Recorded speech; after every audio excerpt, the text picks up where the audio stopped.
Defense Minister Venezuela, me can speak Spanish, but I want to tell you something.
Defense Minister Venezuela, me can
Mic check, mic check, mic check. Give me a mic check. Can you hear me? I know how you UNC supporters do. You let me talk for a whole freaking hour and not say nothing. Mic check, mic check. Can I get a mic check? Let me check the levels on this mic check. Looks good. Welcome, welcome, welcome.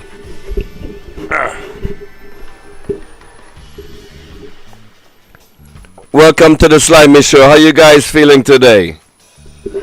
This stream is only for the weed smokers. If you don't smoke weed, get off the stream right now. Welcome, welcome, welcome to the Slimy Show.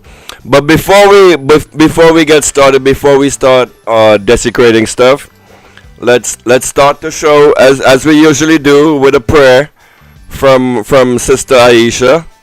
Let's bow your heads in silence. Of the imperial arrogance that has long treated Caribbean lives as expendable in the name of security. Let us be clear, this is not protection, this is recolonization. Trinidad and Tobago's alignment with U.S. military objectives marks a catastrophic betrayal of the Caribbean consensus that our region must remain a zone of peace. In a single stroke, our leadership has reversed decades of struggle towards regional autonomy, from the Federation Dream to the founding principles of CARICOM, by inviting a foreign power with documented history of anti-Black, xenophobic, and extractive aggression into our waters. This government has traded the dignity of the people for the optics of proximity to empire. We must name it for what it is: the sale of sovereignty dressed as diplomacy. What we are witnessing, the invasion of our Caribbean waters, the killing of 32 men on alleged drug boats without due process or evidence, is not justice. It is murder. It is imperial violence dressed up once again in the rhetoric dog whistle of security and war on drugs.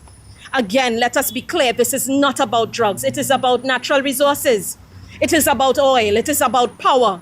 The United States, abetted by local collaborators, has long used narratives to justify control over territories rich in natural resources and geostrategic access.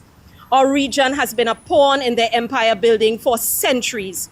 With the apparent complicity now of our own leadership, the cycle continues. To our goodly Prime Minister, I say this: allegiance to empire is not leadership, it is capitulation. It is the mimicry of colonial power masquerading as progress, even as it alienates us from our Caribbean brothers and sisters who continue to insist on peace, independence, and regional self-determination. I write not as a partisan. I have long unsubscribed from our party-led politics, nor do I subscribe to the bankrupt capitalist system that sustains them. I write as a Caribbean socialist, aligned with the unrealized visions of those who imagined freer, fairer, more humane futures for our people. From Claudia Jones to Una Marsan to CLR James to Morris Bishop to Audre Lorde to Sylvia Winter, may they all walk in power. Their work reminds us that another world was always possible, even when empire insisted otherwise. What we face now is a moral and ideological crisis, not just of governance, but of imagination. It is time to reclaim both. We must begin to dream again, knowing we do not have all the answers, but still willing to painstakingly envision a brave new hybrid, uncolonized way of being, living and thriving outside of the death-riddled machinery of capitalism and militarism that has never served us. Caribbean sovereignty is not for sale. Caribbean lives are not collateral damage. And peace, true peace, must never be bartered for power.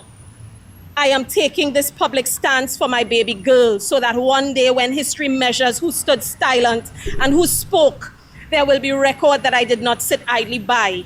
However small, inconvenient, maybe terrifying or inconsequential it may seem to some, silence in moments such as these is complicity. So I stand here today for my daughter, for our children, for those not yet born. Let this be on record. I am Abeo Aisha Christabel Jackson, sixth-generation American from the lineage of Amphi and Bashana Jackson. Thank you. Amen. All right, ladies, gentlemen, let's get started. Welcome, welcome, welcome, welcome to the Slimy Show. This show today is for the weed smokers. Alright? If you pissed off that your marijuana now costs more in Trinidad and Tobago, this stream is for you. So, welcome once again to the Slimy Show, broadcasting on the Workers' Right 868 platform on Facebook and YouTube. Broadcasting also on YouTube at the Slimy Show. Broadcasting on X and also Twitch. And also the Workers' Right 868 website at workersright868.com. So ladies and so smokers, tell me how you feel. I want to know how you guys feel today.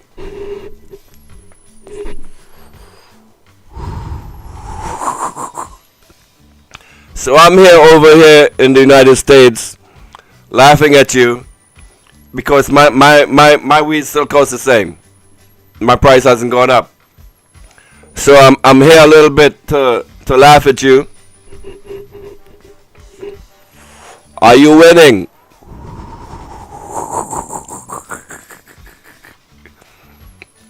This show is for the weed smokers. Come on, come on. Let's get started. So your Prime Minister is saying that the drug boats, the drug strikes, she knows that they're working because the cost of weed is now more expensive in Trinidad and Tobago.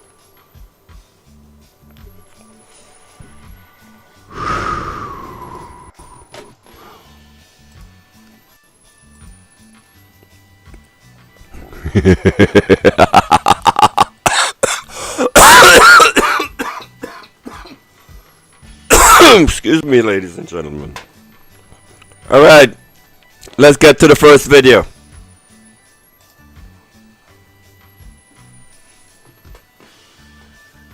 So this is your Prime Minister. We on to the next topic. We on to this topic of bombing, and she was in Tobago, and someone stuck a camera in her face, and this was your reply.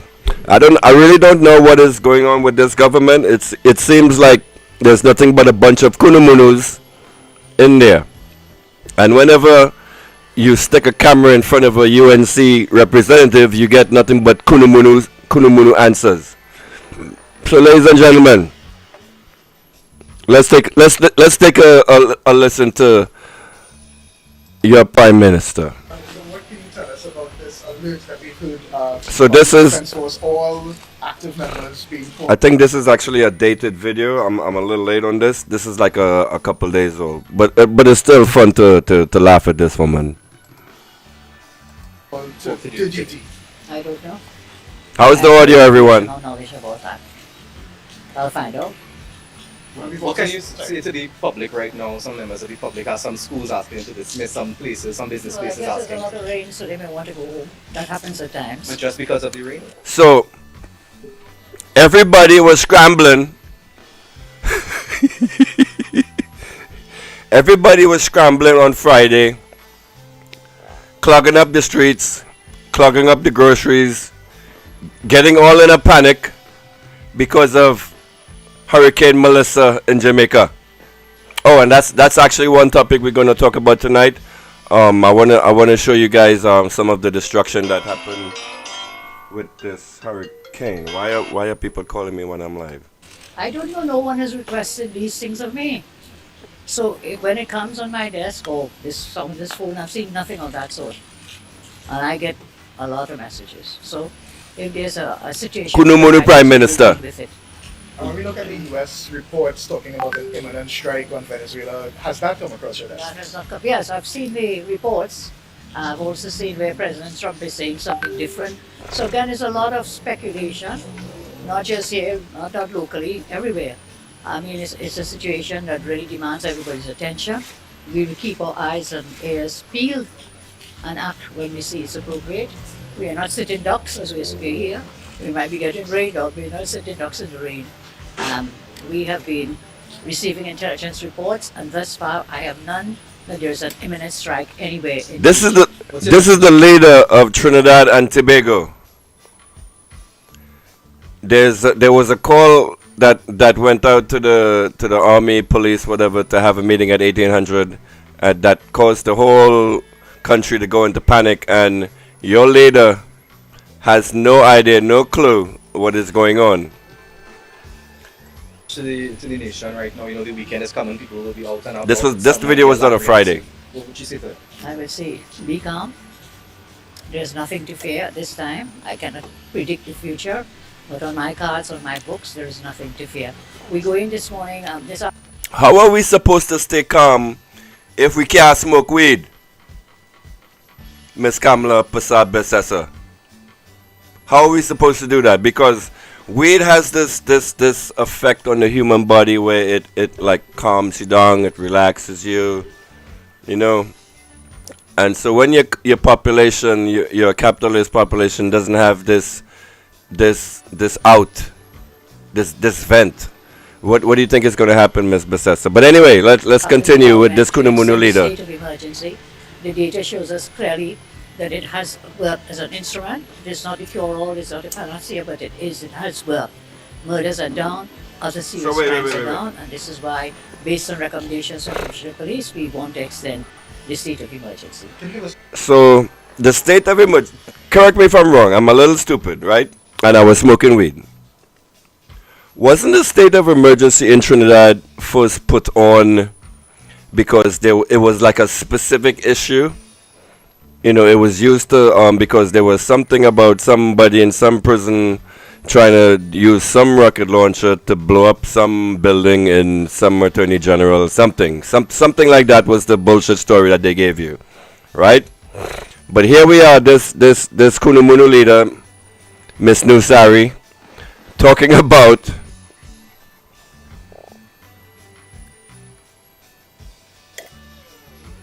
the SOE is in place to reduce crime.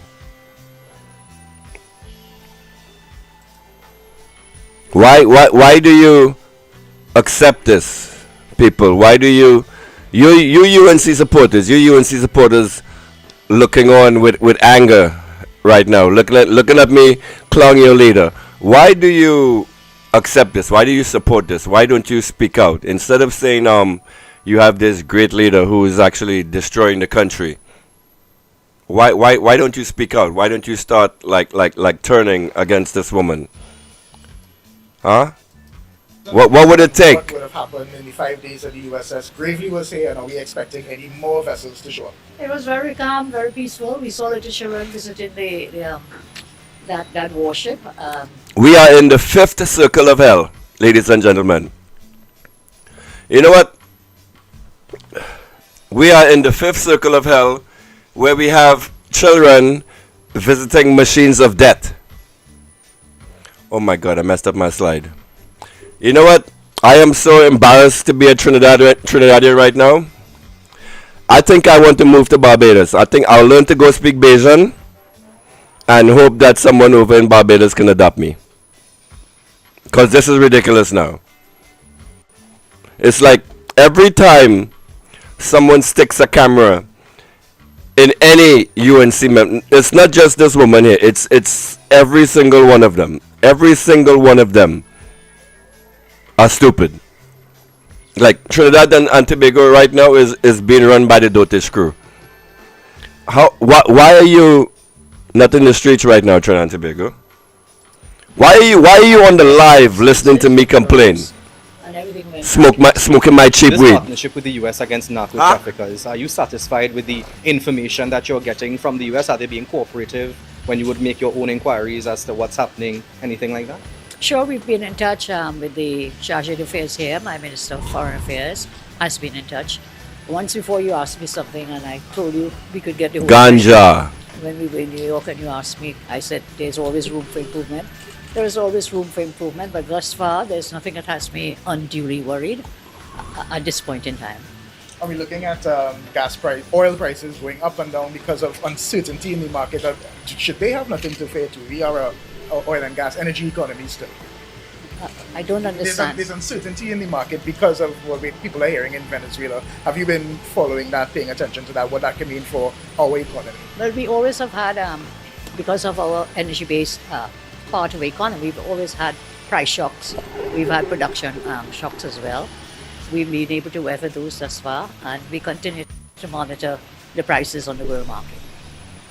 Okay? Quite frankly, at this point in time, gentlemen, ladies, we have no cause for concern. Anybody know what school Kamla went to in Trinidad? Was she educated in Trinidad? What school did this woman pass? What are her qualifications? Every time this woman gets in front of the camera, I get vexed. And I know you do too. Because now your weed costs more.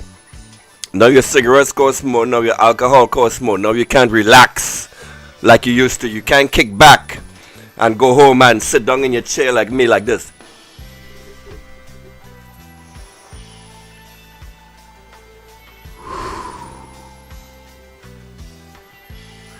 You can't feel that soothing buzz that cannabis gives to you without now paying more money.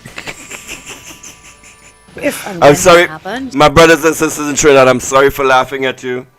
I'm sorry for laughing at you. You know, I have my cheap weed and you guys don't. I'm better than you right now. I'm sorry, but we have to. If you don't laugh, you're gonna cry, right? I will share it with you as soon as it comes to me. Do we have a plan for if and when it happens? Like, Well, I'm sure I guess. we practice for hurricanes, earthquakes, but I don't I think don't even know we practice for hurricanes. I'm not sure we do. We've seen what has happened to Jamaica, and all our love goes out to them. No, no, John. Kamla people are actually. Supplies. Yo, listen. If you think the UNC supporters are embarrassed by their prime minister, I will refer you to this YouTube channel called The Ground Report. And if you want to see stupid, if you want to see dotish, if you want to see the least intelligent members of our society, go on to that program.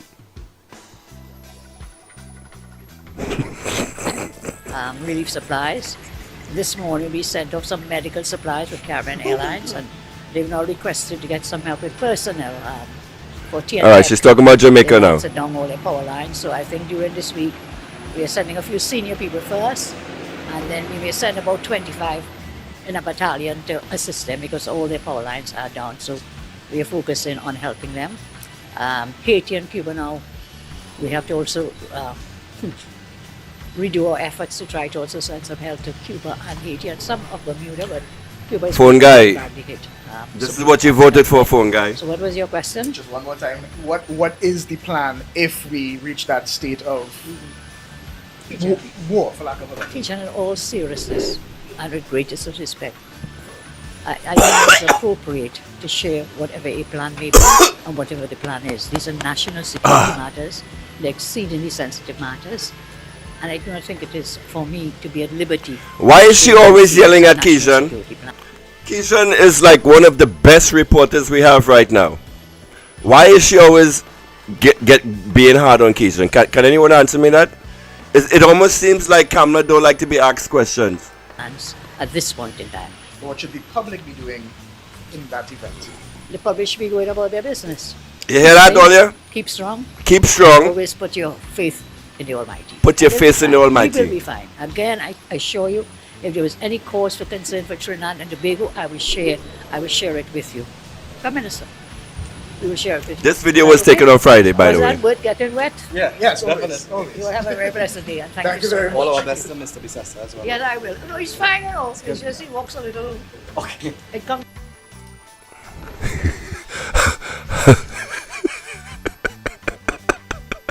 Trinidad and Tobago. That is your prime minister. How you feeling? I gotta figure out a way to change these slides. All right, I want to since she mentioned something about Jamaica, I wanna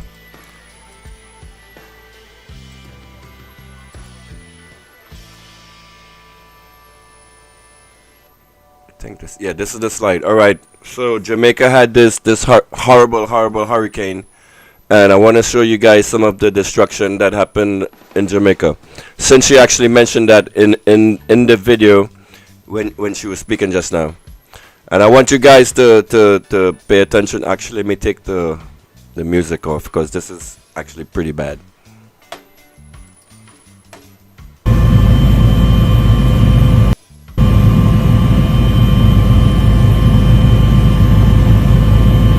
This is Jamaica, ladies and gentlemen. Our fellow brothers. This is what the country looks like right now, at least certain parts of the country.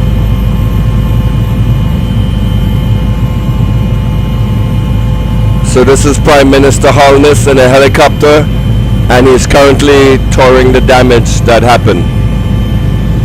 Look at this.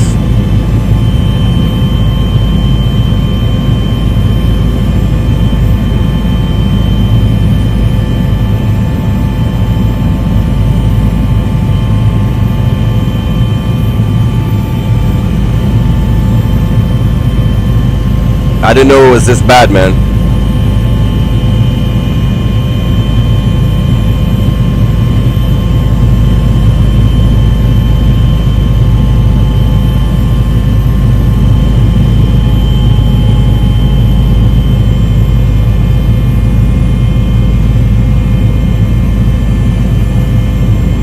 Wow. Even the concrete houses, even though they're still standing, they got all their roofs blown off.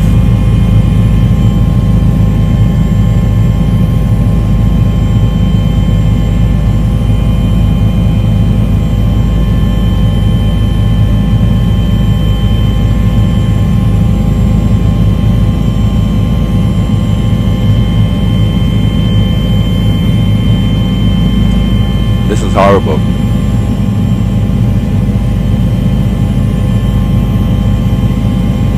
This kind of damage almost looks like a nuclear bomb. Like a. Then again, I'll talk about that later with the United States weaponizing weather. It almost the way this storm formed, it almost seems like it was manipulated.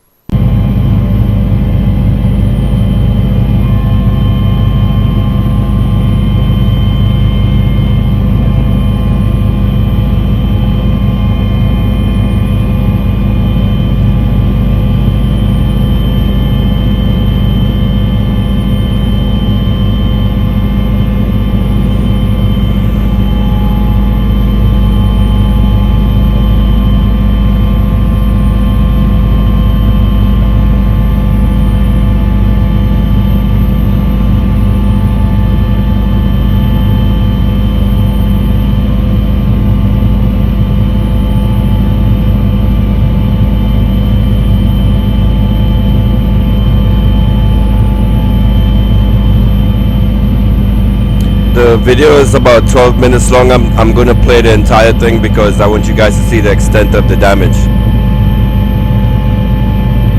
Look at this.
It's almost like a nuclear bomb. This actually has more power than a nuclear bomb because it's like it's like 2 or 3 cities got decimated from what we saw in the helicopter ride. This is the Prime Minister of Jamaica walking with the citizens. Mr. Holness? I would say about 90% out. That would be your estimate. About 90% out.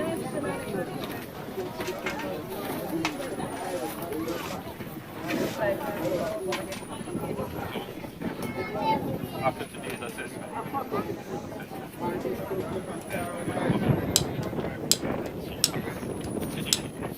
Heavily slow.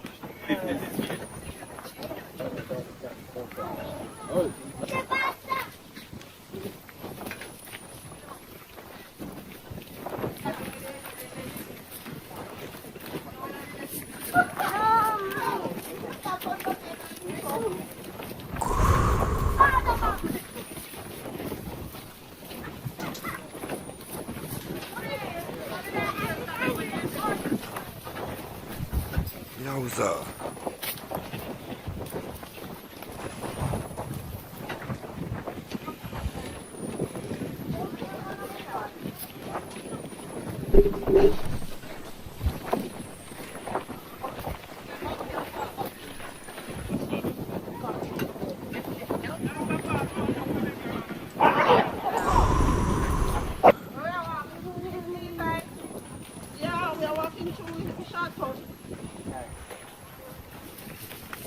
Wow.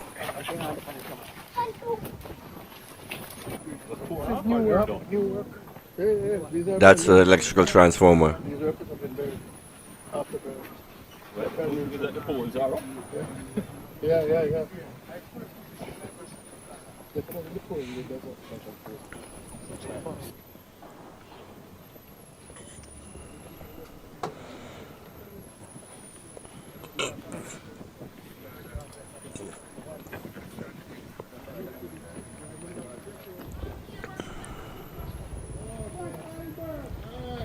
What is that?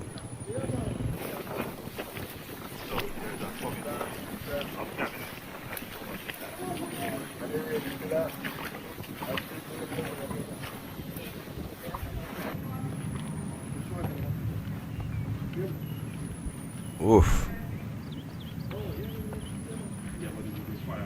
Do you guys still have those exposed power lines like that in Trinidad? Or did you start burying them yet?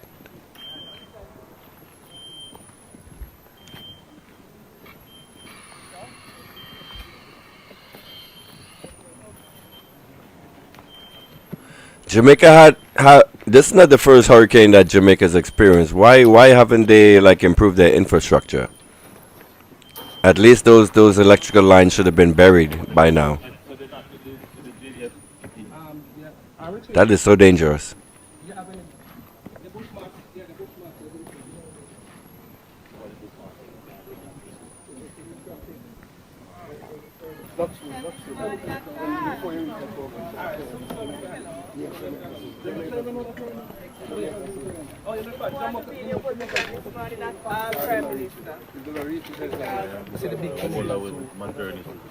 I don't know if you want to. So we walk around. Yeah, walk around instead of through the wall. This is so bad.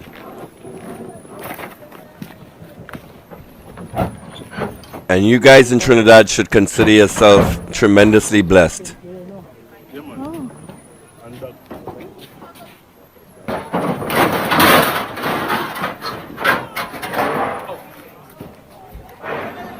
Oh, I have a friend in Jamaica. I haven't heard from her in a while. I tried to reach out to her, and this is so horrible. Nothing. At least the hospital is safe. Looks like.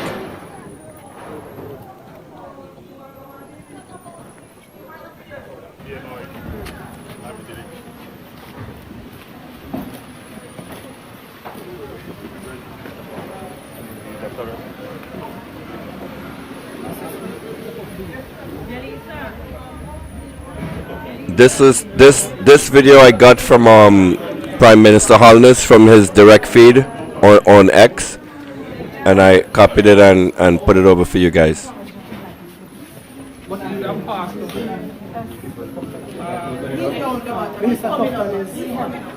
I see that. I want to thank all of you for your service. I know Must have been a harrowing experience. Very, very.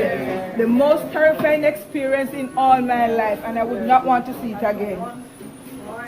But you don't report any loss of life. Thank God. God has been good to us. Not because of the storm. But obviously, the care that you have taken in protecting the patients would have been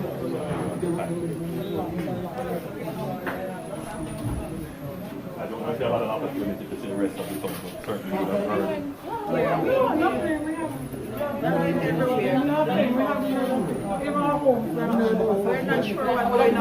Many of us don't know what is happening to our children, our parents, because we are here. We are here. Big up to my nurses. Big up to all my nurses. Even though I know you guys, you know, to my nurses, even though you guys are assholes in real life, you know, you guys really do put a service out for the people. You know, wherever you are worldwide, big up to all the nurses out there. I don't think none of us are competent enough to describe what happened. It is beyond imagining. We can't really imagine. At one point you would think that you have some missiles just letting go in the glass. You just see things just going here, there, glass, boom. And in spite of everything, patients are there to take care of. And I think I discussed to you in one of my previous videos that the United States has the ability to weaponize weather. Not only can the United States control hurricanes, they can actually control earthquakes. But that's you know what? Maybe I should set up like a Slimy Show conspiracy theory section where we can like dig into all of these like HAARP, HAARP. If you want, you can Google that. Even if you use Google, like the information on HAARP will still come up. Do you know that the sun, our sun, the yellow sun, actually influences weather patterns on our planet, but not in the way that you think? We have like a magnetosphere. We have like a shield protecting the Earth called the magnetosphere. And when the sun does these ejections, it's called coronal mass ejections. It sends out these particles out into space. And when those particles hit our like magnetic field, it like energizes the atmosphere, and that energy that's transferred from the sun to our atmosphere can actually influence how the plates work on our planet and actually cause earthquakes, right? So scientists discovered that since if you can somehow find a way to magnetize or energize the ionosphere, you could actually influence earthquakes wherever you want. And you guys, if you want, you can look this up. It's called HAARP, HAARP, and look into the. I did an article on this. I forgot the exact name what it's called, but it's a base in Antarctica. All right, hold on. I gotta answer this phone. Play out this video in the meanwhile. Even after the storm, we have emergencies using lanterns and flashlights. But God has been good to us. So what we're doing now is the initial assessment of the damage. We have with us the acting Chief of Defense Staff and Brigadier Williams as well. And they are doing their assessment that will feed into Advent. Hopefully by tomorrow we will have cleared the routes in to Black River because they're all blocked now. There's no traffic that can come in vehicular from outside. As I'm seeing, some of your transmission towers are down, so telecommunications will be affected. Of course, almost all of your electrical grid is down. So this is the No, doctor. that's what we're trying to do now. We're doing an assessment to see where we need to put what equipment. So anyway, as I was saying before, so scientists they have this base in Antarctica where they were doing experiments on the ionosphere, like they can energize it. And the first time they actually activated that machine, there was an earthquake in Australia. This big earthquake that happened in Australia a couple years ago, that was because of this what is the name of this device? I forgot the name of it. But so that is how humans can actually influence earthquakes on a planet. They can also influence hurricanes and weather patterns, and they can create storms. Like, look up this experiment that was done in Buffalo, New York, in like about 1960, where a professor, he went up to like a mountain and he took like a couple ounces or grams of dry ice, and he sprinkled it into the atmosphere, and just that act caused like a great snowstorm in Buffalo, in that area. So from that experiment on, they've been experimenting on ways how to influence the weather and influence hurricanes. The way they influence hurricanes is with actual radar beams. This might sound crazy, it might sound like really nuts to you, but there's this show that I actually introduced you guys to a couple lives ago, Redacted. They did a presentation on how there was this storm that happened in the United States right before Trump got elected, and it was this hurricane that came inland into the United States and hovered above one state. I the like exact details are escaping me right now. And so this guy on Redacted went and gave a presentation on how he was monitoring the radar stations around that area, and depending on how you shoot a radar signal, you can actually ionize, like depending on the power of the radar, you can actually cause the atmosphere to be ionized in front of the radar.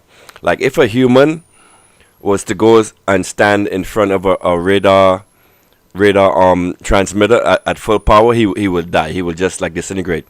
So if it has that power to affect like human skin close by, imagine like what it does to the air molecules and to the atmosphere. It ionizes it. So the guy was demonstrating on ways and he there's actually websites that actually monitor stuff in America, like radar stations, aircraft tracking and ship tracking, all of that stuff. Like all of this data is all available online. And this guy was like accessing the radar station data and comparing it to the storm, and it showed that the like certain beams of radar were being aimed at the hurricane to direct it in a certain path. And if you remember this Hurricane Melissa, I might sound really stupid and crazy to you right now, but hey, just listen, right? This Hurricane Melissa was like hovering and acting really weird for like a few days before it actually hit Jamaica. It almost seemed like it was being juiced up.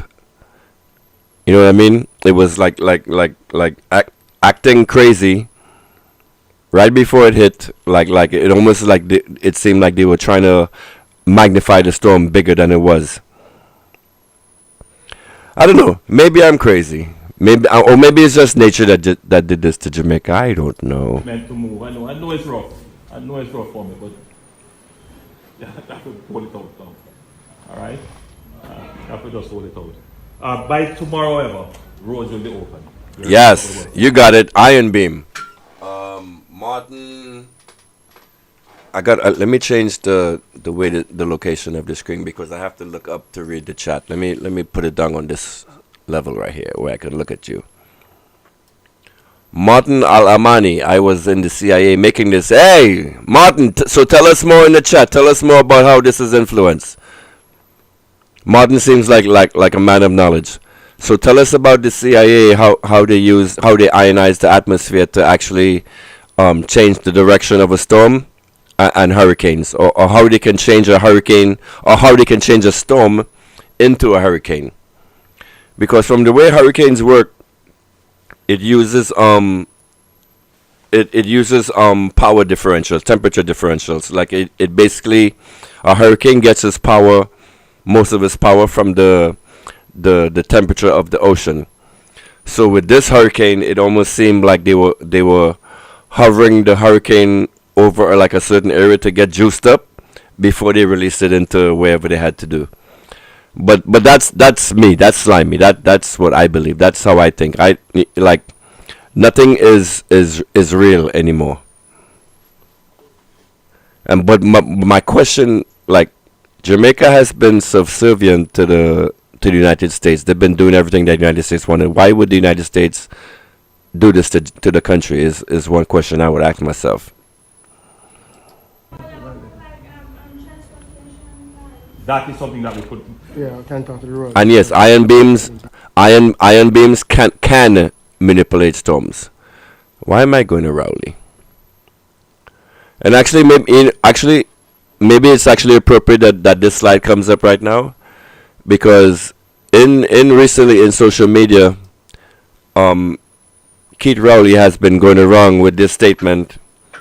I know you guys have said, because I've seen you repeating it a lot.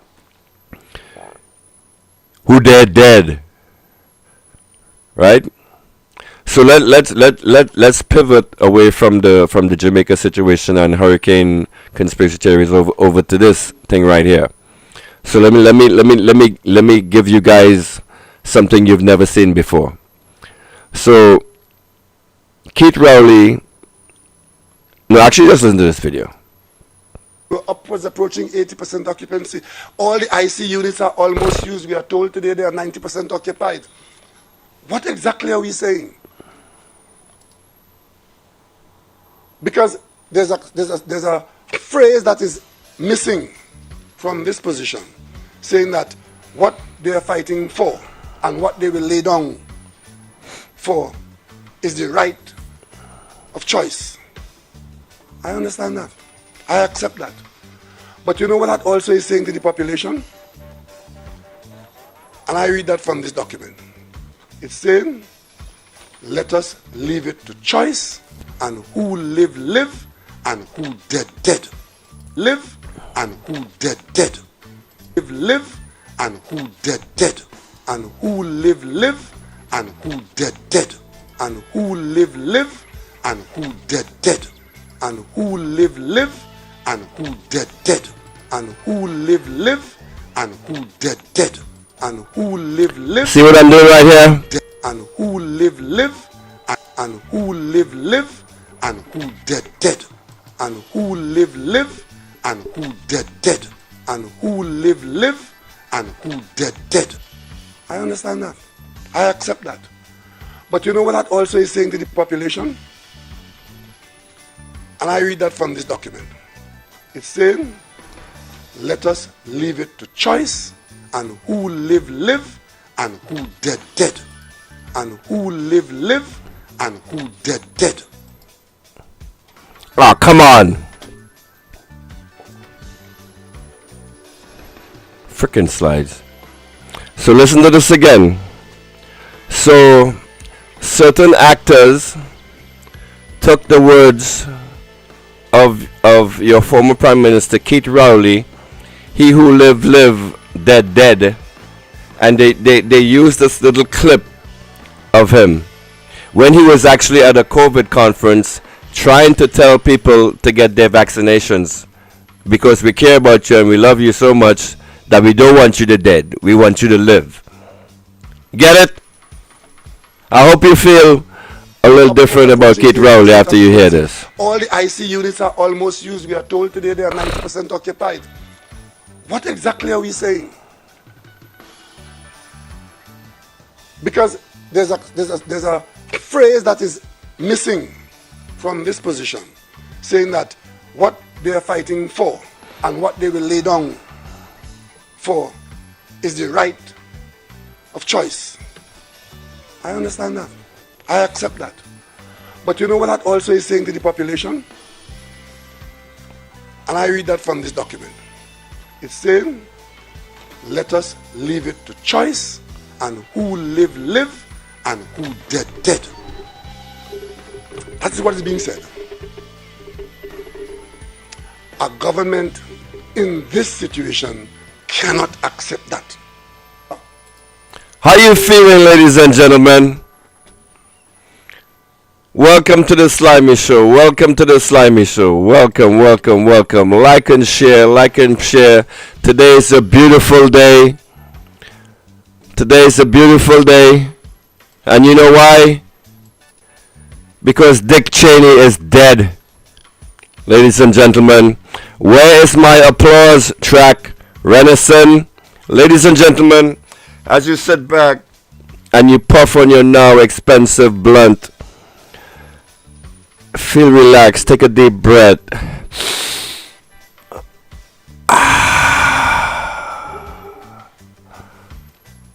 A demon has passed on. We have one less war criminal on the planet to deal with. Today is a happy day for the world, ladies and gentlemen. Dick Cheney is dead. Moving on to other news. Back to Kamala. Alright. So let me go fill up my glass. I need to get something to drink because I'm losing my voice again. I'll be right back. Give me 1 minute.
All right, I'm back.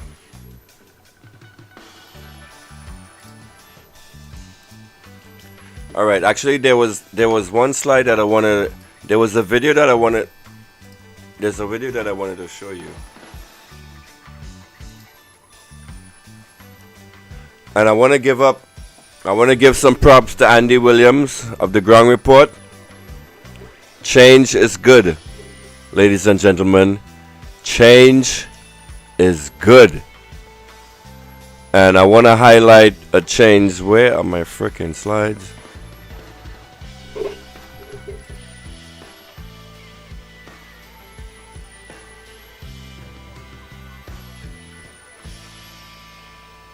Oh, where is it?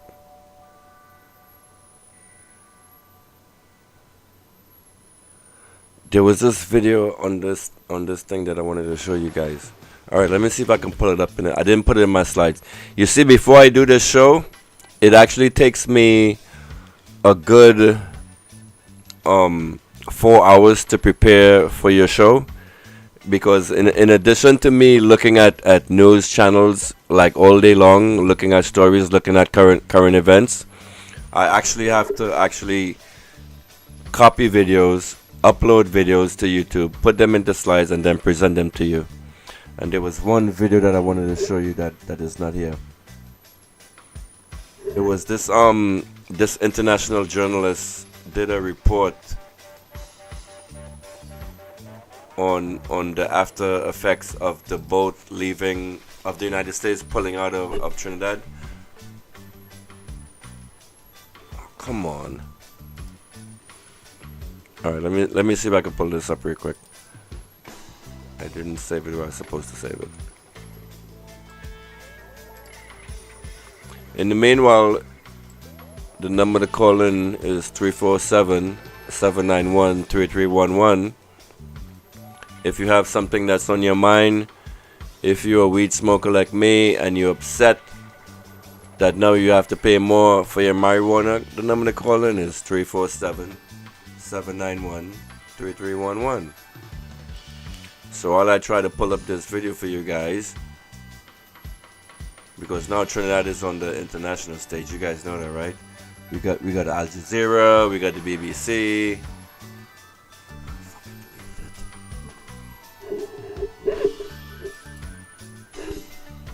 Are you shitting me? I deleted it.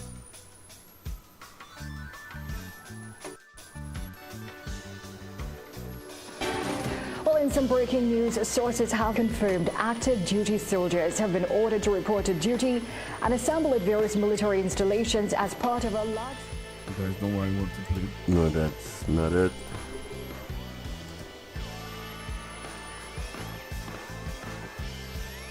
Oh, for the love of Christ.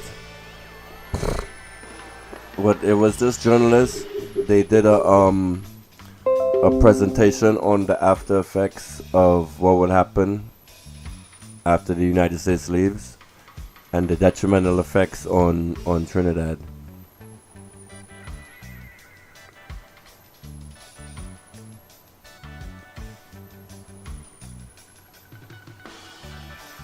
Oh, I got so much stuff to talk about.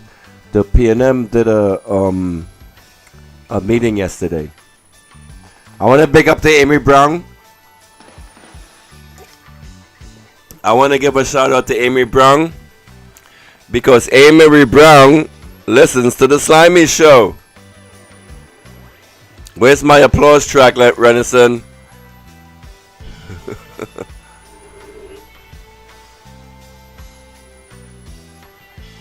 All right, let me take a break right while I go hunt for this video. 1 second.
Okay, ladies and gentlemen, welcome to the Slimy Show. Like and subscribe if you're enjoying the content, if you're enjoying my presence, if you're enjoying my voice. Like and share the stream. You're here to learn. This is not like the Grung Report where we talk about Penny's belly. Here you actually come here to learn. And speaking of the Grung Report, I'd like to give up a big up to Andy Williams for actually making an attempt to show this video to his viewers.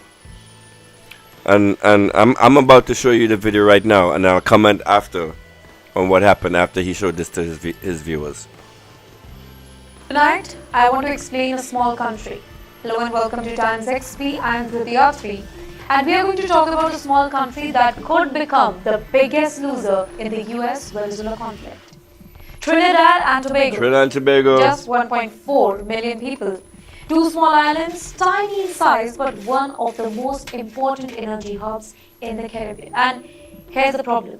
If America and Venezuela go into a direct war, Trinidad and Tobago is stuck in the middle of the power struggle that it cannot survive. Let me break this down for you. Two islands, a population of just 1.4 million people, as I just said. Most Indians in India don't even realize this country has one of the biggest Indo-Caribbean population. Almost 40% of the population is of Indian origin. Yes. Trinidad was once a British colony. It gained independence in 1962. Its wealth for decades came from oil and natural gas, and today almost 40% of their entire government income is from energy. This is not a tourist island, by the way, it's an energy island. Trinidad and Tobago's economy lives on gas, not tourism, not tech. Don't you just love that Indian accent? Energy. We an energy hub. Energy. Island, by the way, it's an energy island. Energy. We are an energy island. You get that, people? Island. Trinidad and Tobago is from energy. This is not a tourist island, by the way. It's an energy island. Energy Trinidad island. and Tobago's economy lives on gas, not tourism, not tech. Gas. Gas. Gas. The country's LNG sector is one of the largest suppliers in the entire Western Hemisphere. 40% of all government revenue comes from energy. Now, if that steam gets disrupted, the country collapses financially. And where is some of the gas coming from? The Dragon gas field inside Venezuela's maritime zone. Trinidad needs access to that gas for future production in 2024. The energy giant Shell and Trinidad's LGC were negotiating with Venezuela to unlock that particular field after the US eased the sanction.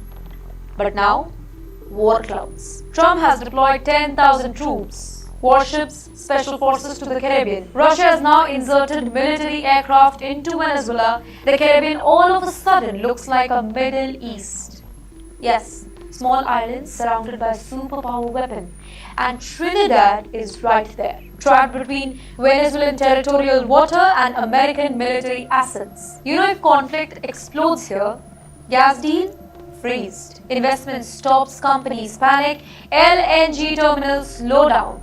This means that Trinidad will lose billions of dollars in the next 5 years. Not millions, billions. Because energy investors hate war zones. This also hits their own people. Trinidad already has young unemployment rate that is nearly 9%. It has inflation above 4.7%. If the gas sector gets hit, that number jumps into double digits immediately, and once the jobs are gone, crime rises, immigration rises, social tensions explodes. Also, there is a second danger here.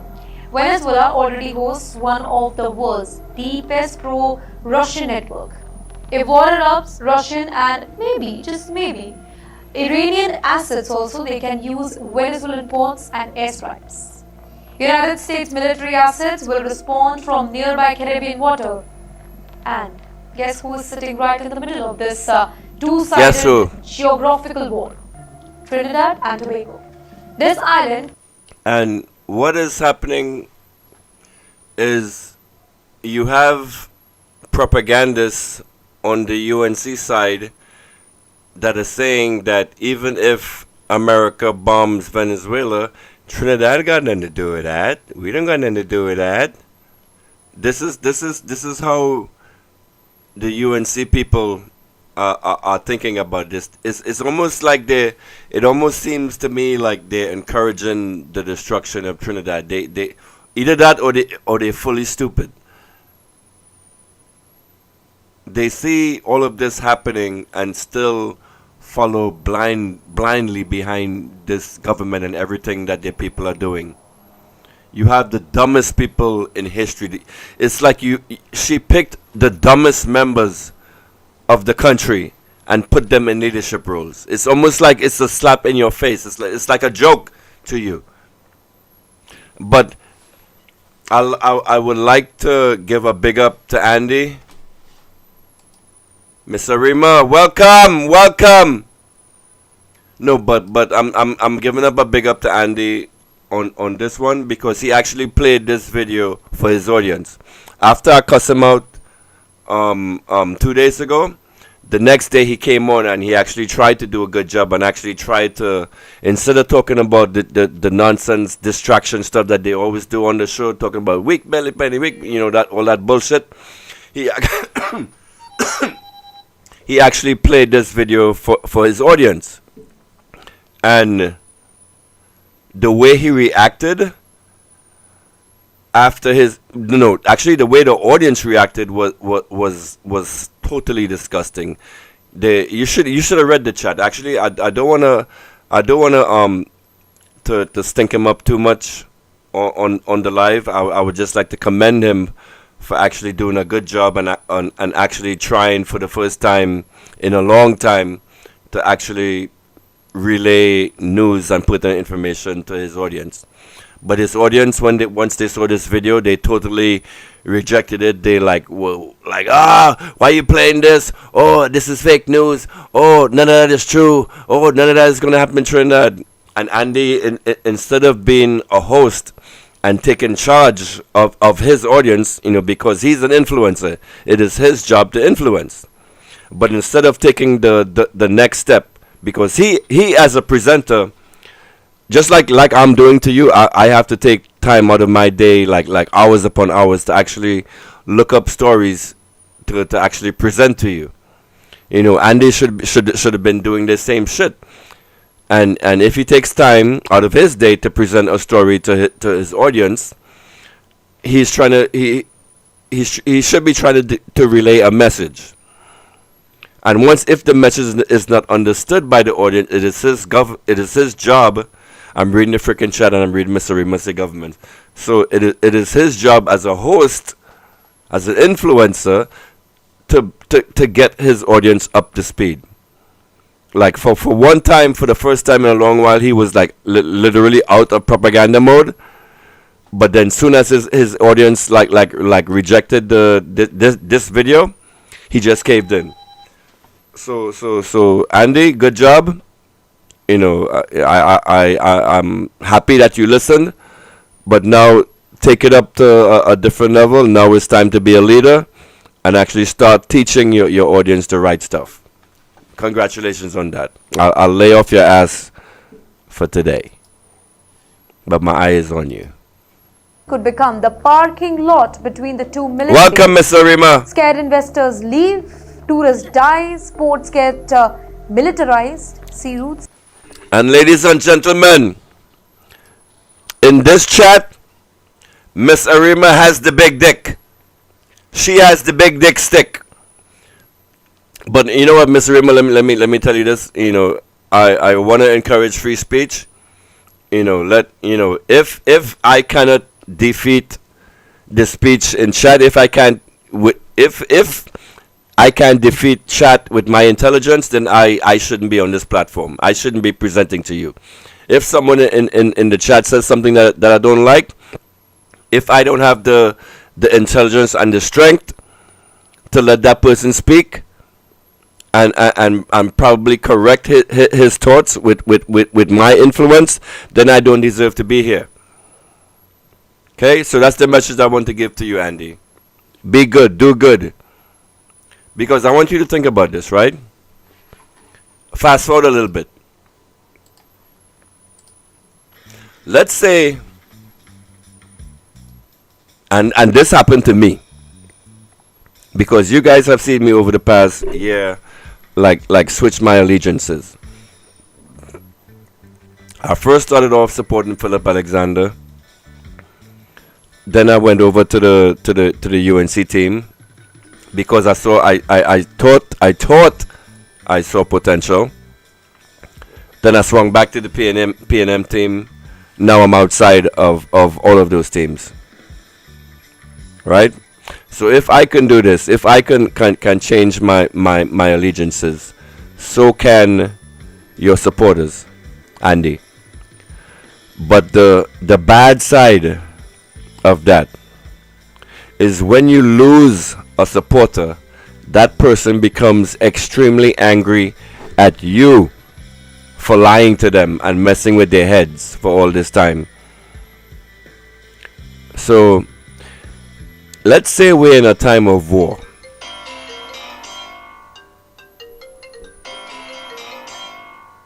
Let's just extrapolate. Let's just say Trinidad did get bombed, and Trinidad did go to war, and all of this economic stuff that this lady is talking about actually did fall on the country. Kamla Persad and the entire government and all of the elites have the ability to pack up their bags and leave. You don't, Andy. And what do you think the citizens of the country will do to you? Think about this. I want you to, when you go to bed at night, whatever money you're getting, I want you to think about the ramifications of if this goes bad. If Trump does launch an attack on Venezuela, what will happen in Trinidad? And then what will happen to me? Because when the people get vexed, and they will get vexed, they will turn against you in a bad way. So Andy, be careful. Start delivering accurate news to the people. If you want to copy me, if you want to copy what I'm doing, if you want to copy my technique, go right ahead. Just start delivering truth to the people. And people will start loving you again. Exactly what happened to Lebanon in 1980. And Miss Arima, no blocking in here. Syria, Israel and the US's interest, a small nation becomes the battlefield of China. So yes, the headline says US-Venezuela tension, but the real economic body bag could be carried out by Trinidad and Tobago, a country that did nothing wrong, a country that simply wanted to sell gas. No, Trinidad did a lot wrong. Because you elected a leader who has no diplomacy, who thinks she's like a mini Trump, right? When Trump was on the campaign trail, this is the nonsense. Like, he had this bravado, this toughness about him, right? This stupidity. Kamla Persad Bissessa is almost like she's trying to copy that now, and it's failing miserably for her. Because now no one wants to deal with Trinidad. Listen to the video. Listen to this video. After all of this is said and done, businesses will start packing up. And what's going to happen to the country? Right now, since the UNC came into power, we have, what, around 60,000 lost jobs? That's including the stuff with Nutrien. What do you guys think unemployed people do for money? If you're unemployed, what would you do? What would you be thinking of doing for money? Right? So this is why I tell you guys all the time, the only way to solve crime is to improve the economic conditions for citizens, for everyone. Once you start doing that, crime goes away. Then you can start having police in the streets without guns and walking around with batons and stuff like that. Because everyone has a job. Everyone has a way to take care of themselves. No one wants to turn to crime. No one is born a criminal. People turn to crime when their economic, their means of providing for their family, for themselves, are not there. And what is this government doing to provide jobs for the people? We're seeing them doing nothing but destructive. Everything they do is costing us economic opportunity and jobs. So what is that going to do to the country, let's say 6 months from now? 6 months from now, what do you think is going to happen in Trinidad with all these unemployed people running around? How is Christmas going to be for you guys next month? Huh? The gas is surrounded by warships. The question nobody in the mainstream media is asking is very, very simple. When superpowers fight for oil and gas, what happens to the little countries who are sitting on the top of that energy? Tonight, Trinidad and Tobago is learning the answer the hard way. That's so sad for you guys. That's so sad for us. Right? And all because they don't like this guy. Because just because this guy doesn't want to bow to the heels of the United States like your government did. You know what? This is why we should not have women and gay people in government. Because they do nothing but capitulate. Don't you guys miss Rowley? Don't you miss that man of a man? That hard man? Oh no, I don't want to do this. We were talking about Camlet today. I want to talk about Camlet today. I had some slides set up for you guys.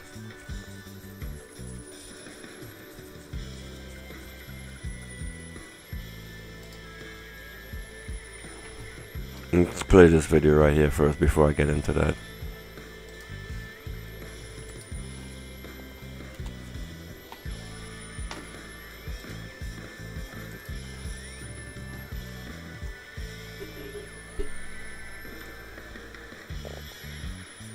How you feeling, Trinidad and Tobago?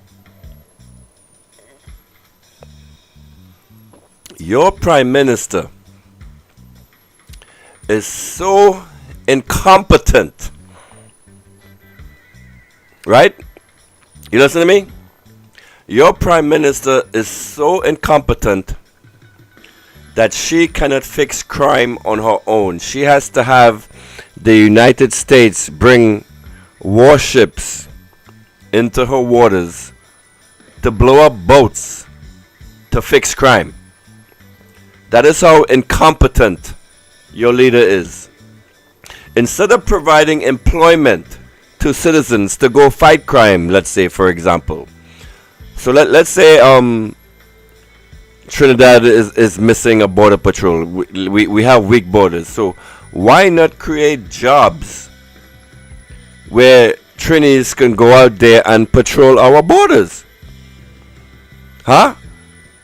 Why not better the economic conditions of your citizens while making it safer at the same time by actually creating jobs? Why subjugate yourself and your citizens to the fear of having aircraft carriers right outside their waters? How incompetent can you be as a leader? How sickening are you, Miss Kamala? And then you have the nerve, and this is another thing that upsets me with the media in Trinidad.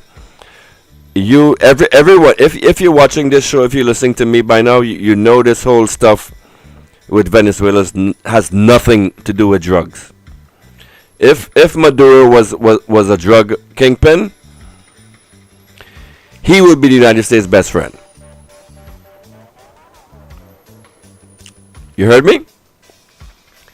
If Nicolas Maduro was a drug kingpin, he would be a best friend of the United States, like this Nabo guy in Ecuador. Huh? Don't sue me.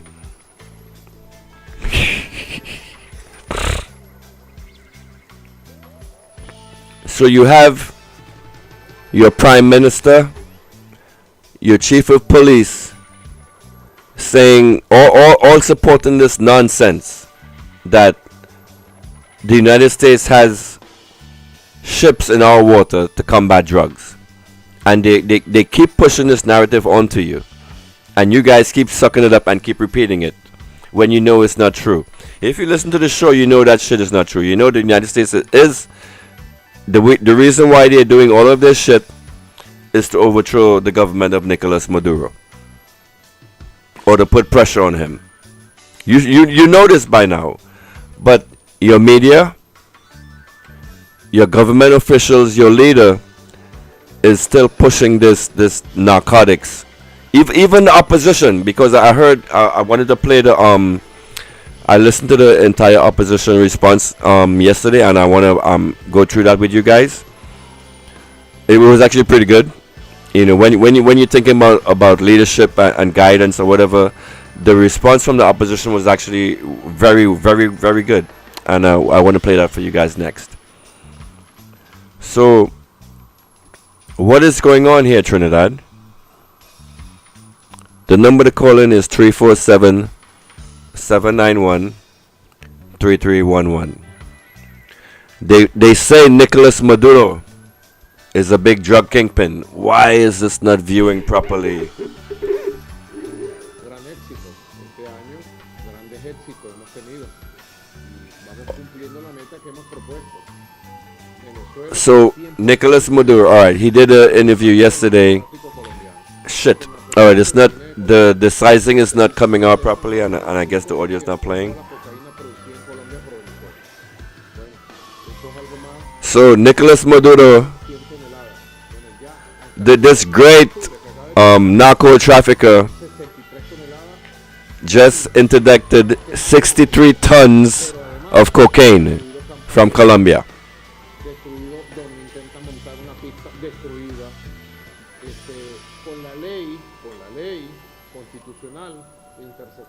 So this video is about they blew up two aircraft coming into Venezuela with drugs, and he's saying those same two aircraft loaded with drugs flew past the United States. So the United States didn't see these drug planes coming in, and they did, and whatever. But Nicolas Maduro and his government found them and killed them. I'm not killed them, but blew up the planes.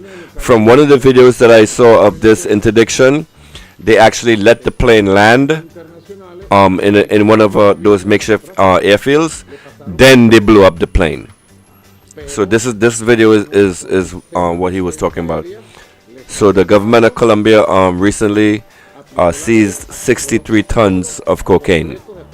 This freaking narco trafficker, this dirty, disgusting dictator, this oppressor of his people, right? Just got 60. You know what?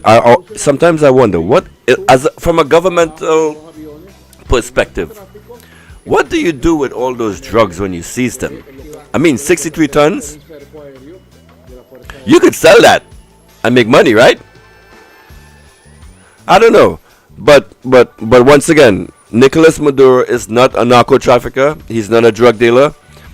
He is the legitimately elected leader of Venezuela, and there's no doubt about that. Stop listening to CIA propaganda. Stop listening to the Western propaganda. All of these lies that they push out to try to destabilize Venezuela. Stop listening to them. It's all bullshit. And you, as Trinidadians, you live like literally a few miles away from this country and know nothing about it. Sometimes looking at you guys, the way you guys talk about Venezuela is almost disgusting to me. What's the next slide I did?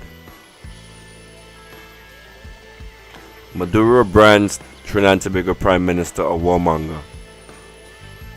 But isn't Kamala the one who's saying that no, there's no war, stay calm, everything is alright? Isn't she the one doing that? How does this make you feel? How does seeing all of this, how does seeing a responsible leader like Maduro say this about your leader, how does this make you feel?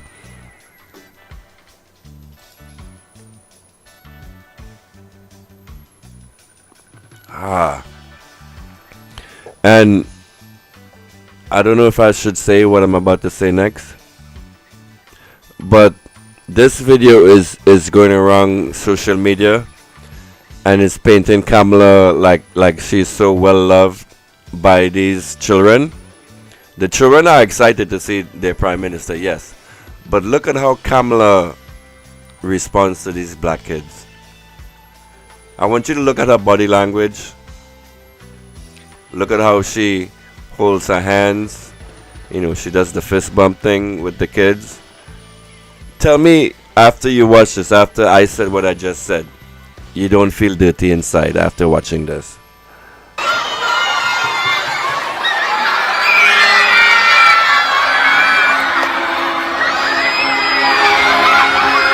when a politician, she just couldn't get out of there fast enough.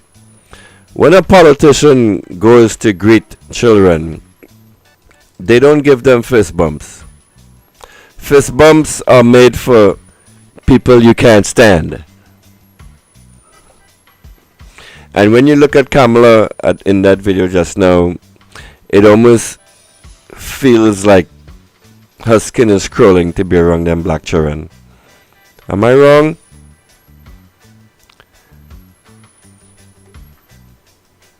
Delcy brother said that KPP is garbage and that she's a rat. Yes, she is. I am actually, with everything that has happened in this country over the past 6 months, I am totally convinced that the United States had a hand to play in getting Kamala elected. There was some CIA involvement to get Kamala elected. This like everything that is happening to the country right now is not. It can't be people are this stupid. Even Big Mouth Philip Alexander, who's supposed to know better, is going along with his bullshit. What is going on in Trinidad? Why are you guys still on social media? Look at that. Why are you guys still on social media talking about you have $1 off in gas and things are so much better now?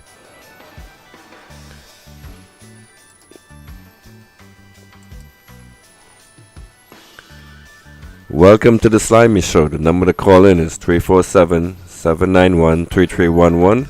We're broadcasting live on Facebook, on YouTube on the Workers' Right 868 platform, on YouTube at The Slimy Show, on Twitter at Penny Mafia, on Twitch, and also on the website. Yeah. Oh, we have a website, and like I told you guys in prior videos, we intend to turn this website into a powerhouse for the people of Trinidad and Tobago. We intend to bring other streamers on board this platform, and we're going to turn this into like a media powerhouse where we deliver nothing but truth to the people. So stay tuned. The website is www.workersright868.com. Welcome, Val. How you doing? You're late. I'm already high. I smoke my cheap weed because the weed here in Brooklyn is not expensive like you guys. So I'm here just chilling, relaxing, enjoying the reggae music in the background, you know. But how do you guys feel in Trinidad now that your weed is so much more expensive? Huh?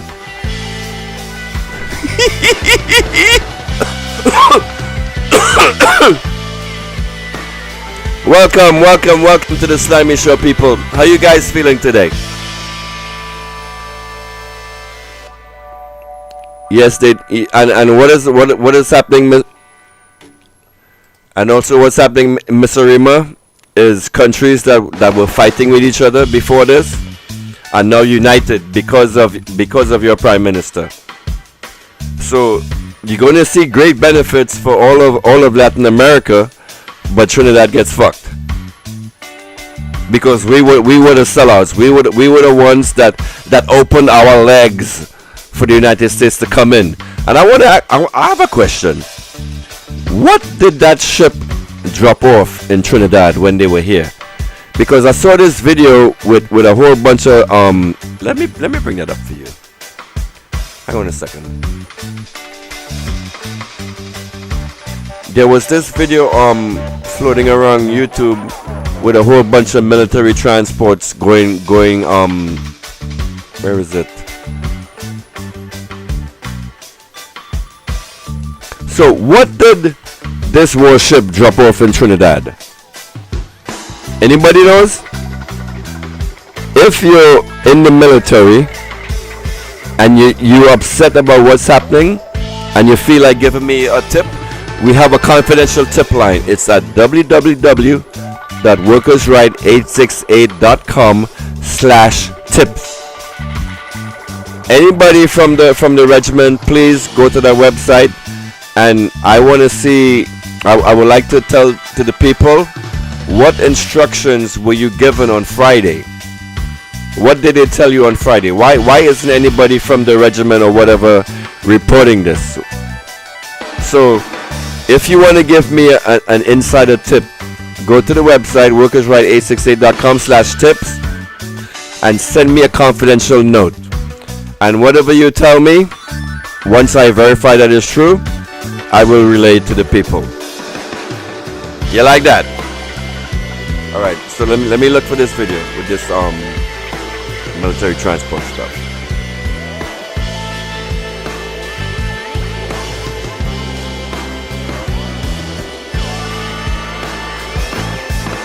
There it is.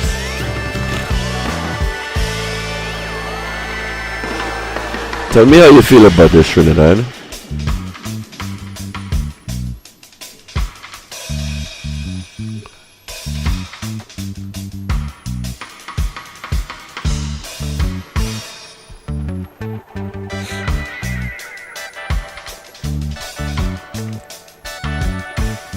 Anybody know what this street is?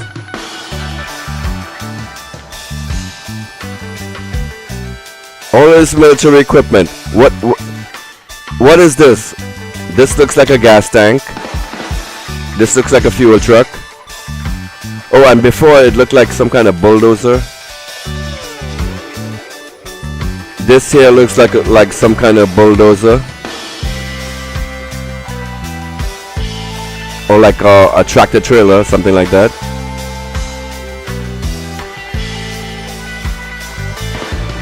This is a fuel tank.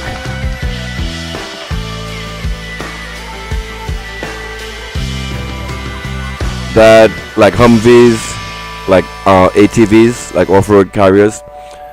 But this, what is in this box, Trinidad and Tobago? And why is this on our soil? What's in this box? You got police escort and everything. These tractor trailers. What's inside of them? Huh? And ladies and gentlemen, Kamla Prasad Besesa says to stay calm. All of this, you know what? I know what this is. This is what this is, ladies and gentlemen. This is stuff to build schools. That's what it is. All of these tractors you see driving now in the streets of Trinidad, they're here to help us build schools. Come on. Sorry for doubting you, Kamala. You did tell us that. You did tell us the reason why the military is in Trinidad is to help us build schools. So this right here is all construction material, right, Kamala? This big tractor trailer, all these boxes. This is all construction material, right, Kamala? We're gonna build back better in Trinidad and Tobago, right, Kamala? How are you guys feeling about military transports in your country? And I wanna show you guys this. This is gonna be my last presentation for the night. There was an opposition meeting yesterday, and I wanna Penny actually did a very good presentation. I wanna highlight her. You know, because Penny had some. It seemed like Penny got some belly. And she's actually, I've never seen Penny Beckles.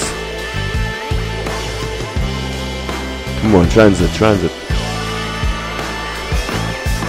So this is going to be my last presentation for the night.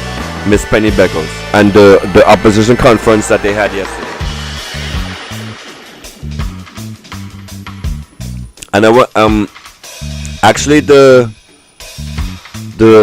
explanation that Penny gave for meeting with the Venezuelan ambassador was a little better than mine, but I pretty much said the same shit.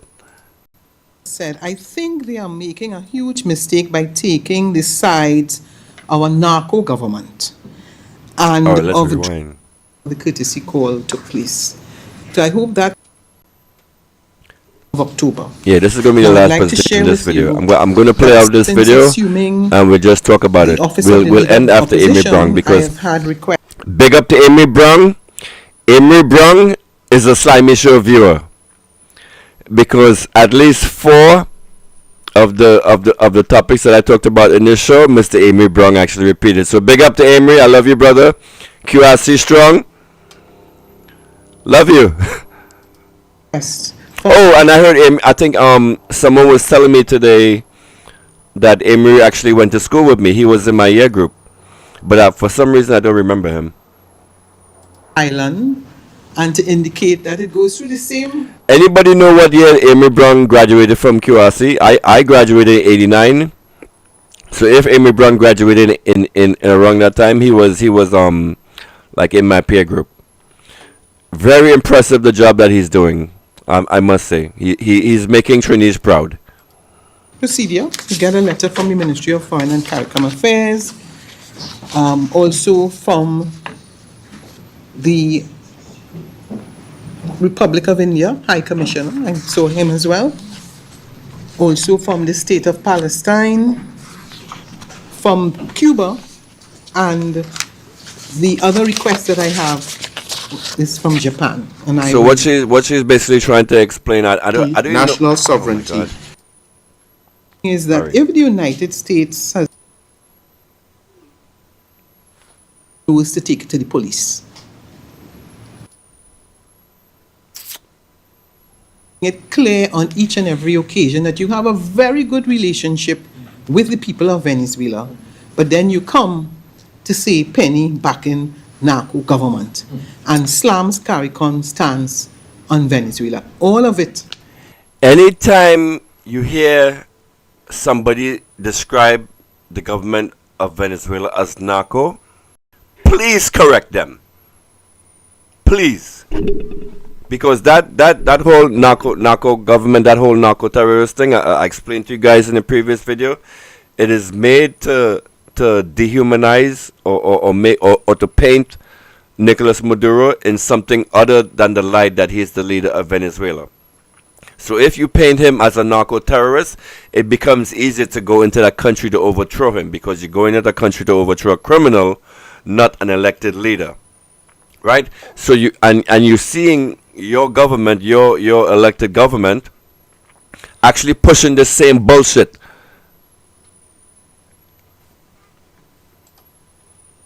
Is calculated to create mischief, to cause a distraction. This Especially government, because all of these these people discussions in were charge are taking so place fucking around the evil budget. right now. That Like they came into power supporting regime change in Venezuela.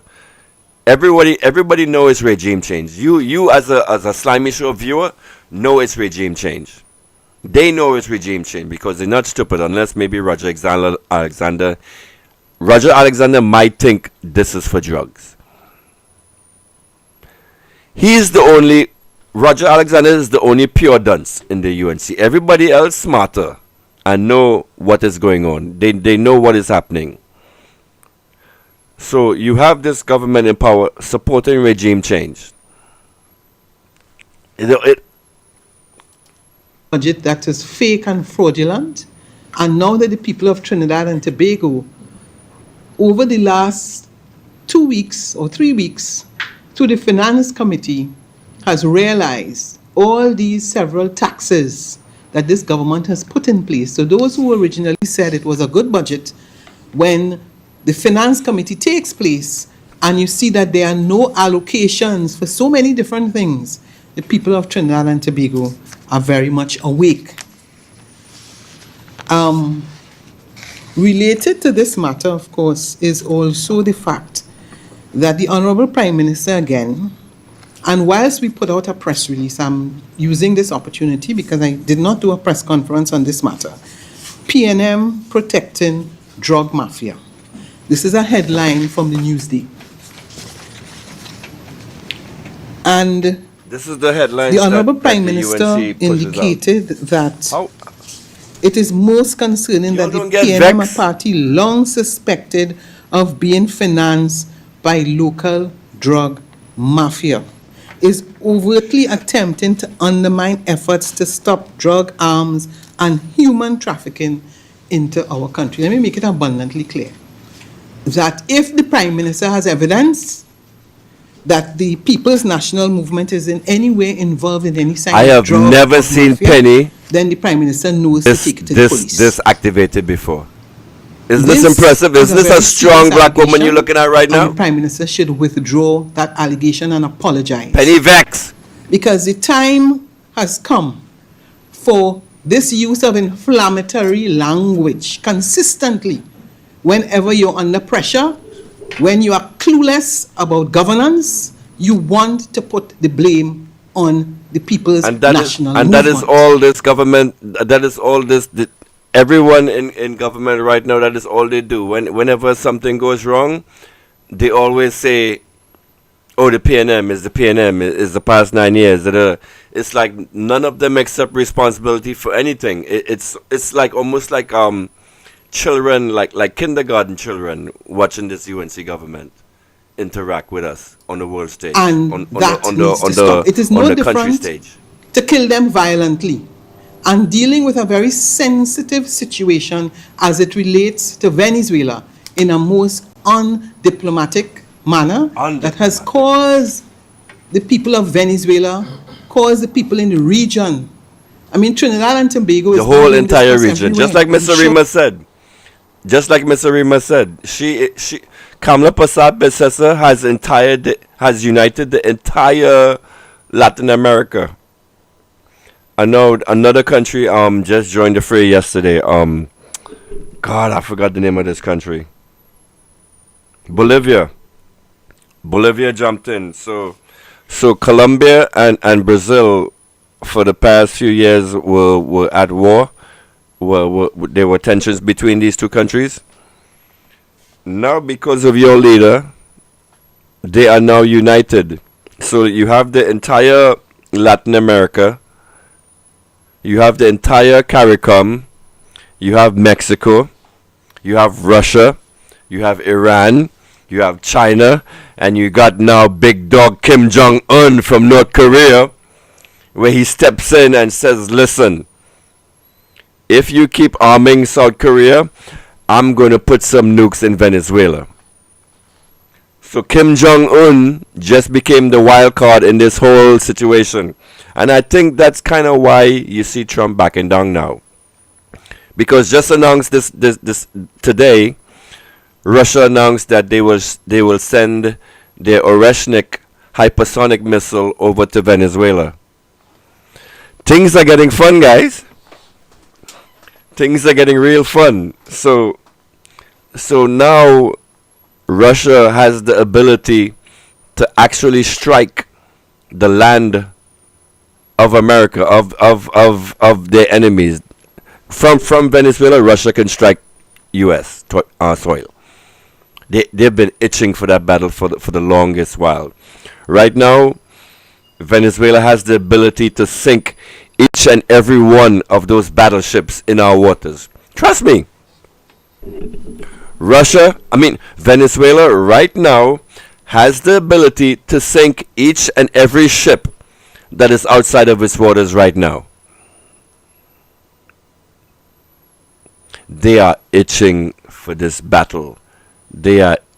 If Trump attacks Venezuela, it will be bad. It will be bad. So if Trump attacks within Venezuelan soil, that gives Venezuela the right legally to do the same damage upon America, right? So what is the easiest target that Venezuela can sink? Now that they have anti-ship missiles both from Russia and Iran, BRICS standing strong and tall, baby. The entire fucking BRICS is backing Venezuela, right? Because now they signed this military and strategic agreement with Russia a few days ago. Trump don't want the smoke. He doesn't want the smoke. Then Trump had a meeting with China. What was it, like 4 days ago? And in the meeting, instead of Trump being like, with the whole when political leaders meet, like the battles between these leaders is so intense. Like something as simple as a handshake between two leaders gets choreographed to such a point that let's say Trump is going to meet the leader of China. He is trained to like do certain things, to like greet him a certain way, don't bow, whatever, past a certain degree, or whatever they're trained. Trump seemed so weak and humiliated when he sat before Xi Jinping. It was like Xi Jinping is the big dog in the room. And right after that meeting with China, Trump's whole stance on Venezuela just changed. Before he was saying, the next step is we're going to be putting doing attacks within Venezuela soil. But then Friday when they questioned him, he was like, nah, I don't feel like doing that no more. Now instead he wants to bomb Mexico. And Mexico, by the way, is united with that entire Latin America corridor that I told you. So even if Trump skips Venezuela and goes to Mexico, it's going to be the same freaking result. The destruction of the United States. This is going to be, if Trump gets into a war with Venezuela, it will be the end of the United States. So it will be another Vietnam. And let me tell you guys what will happen in Venezuela if Maduro is killed or overthrown. The Chavistas, which is 60% of that country, the Chavistas, which are armed with AK-47, will go about and have themselves a field day on the opposition. Because I don't, maybe you guys might know this, but Maria Corina Machado came out a couple of weeks ago and said that once Nicolas Maduro is overthrown, all of his supporters have to be killed. She didn't say it in those exact words. She used diplomatic speak, but basically what she said is some of his supporters have to be killed. She said that, the Nobel Peace Prize winner. So if Nicolas Maduro is killed, you're going to see what I think is if let's say like he does a decapitation strike, Trump tries to launch a missile, because that's all America can do. That is all they can do. They cannot put troops on Venezuelan soil. 16,000 troops may be enough to try to take Caracas, but it is not enough to overthrow a country. All Trump can really do is lob missiles at Venezuela. Someone's at my door. Let me go answer that. But in the meanwhile, let me play this video for you guys. I'll be right back. You're looking at Someone just rang my Miami door. Herald. You're looking at CNN. BBC is here. Al Jazeera is here. And everybody wants to know what really is going on. So my colleague, the Honorable Marvin Gonzalez, will discuss a little more as to how we got to that stage of panic buying, of a literal gridlock last Friday in Port of Spain, where people in Trinidad and Tobago were trying to figure out what is going on. And people were trying to get to their homes. Schools were sending children home. And the Honorable Prime Minister says, be calm. She's not aware of anything.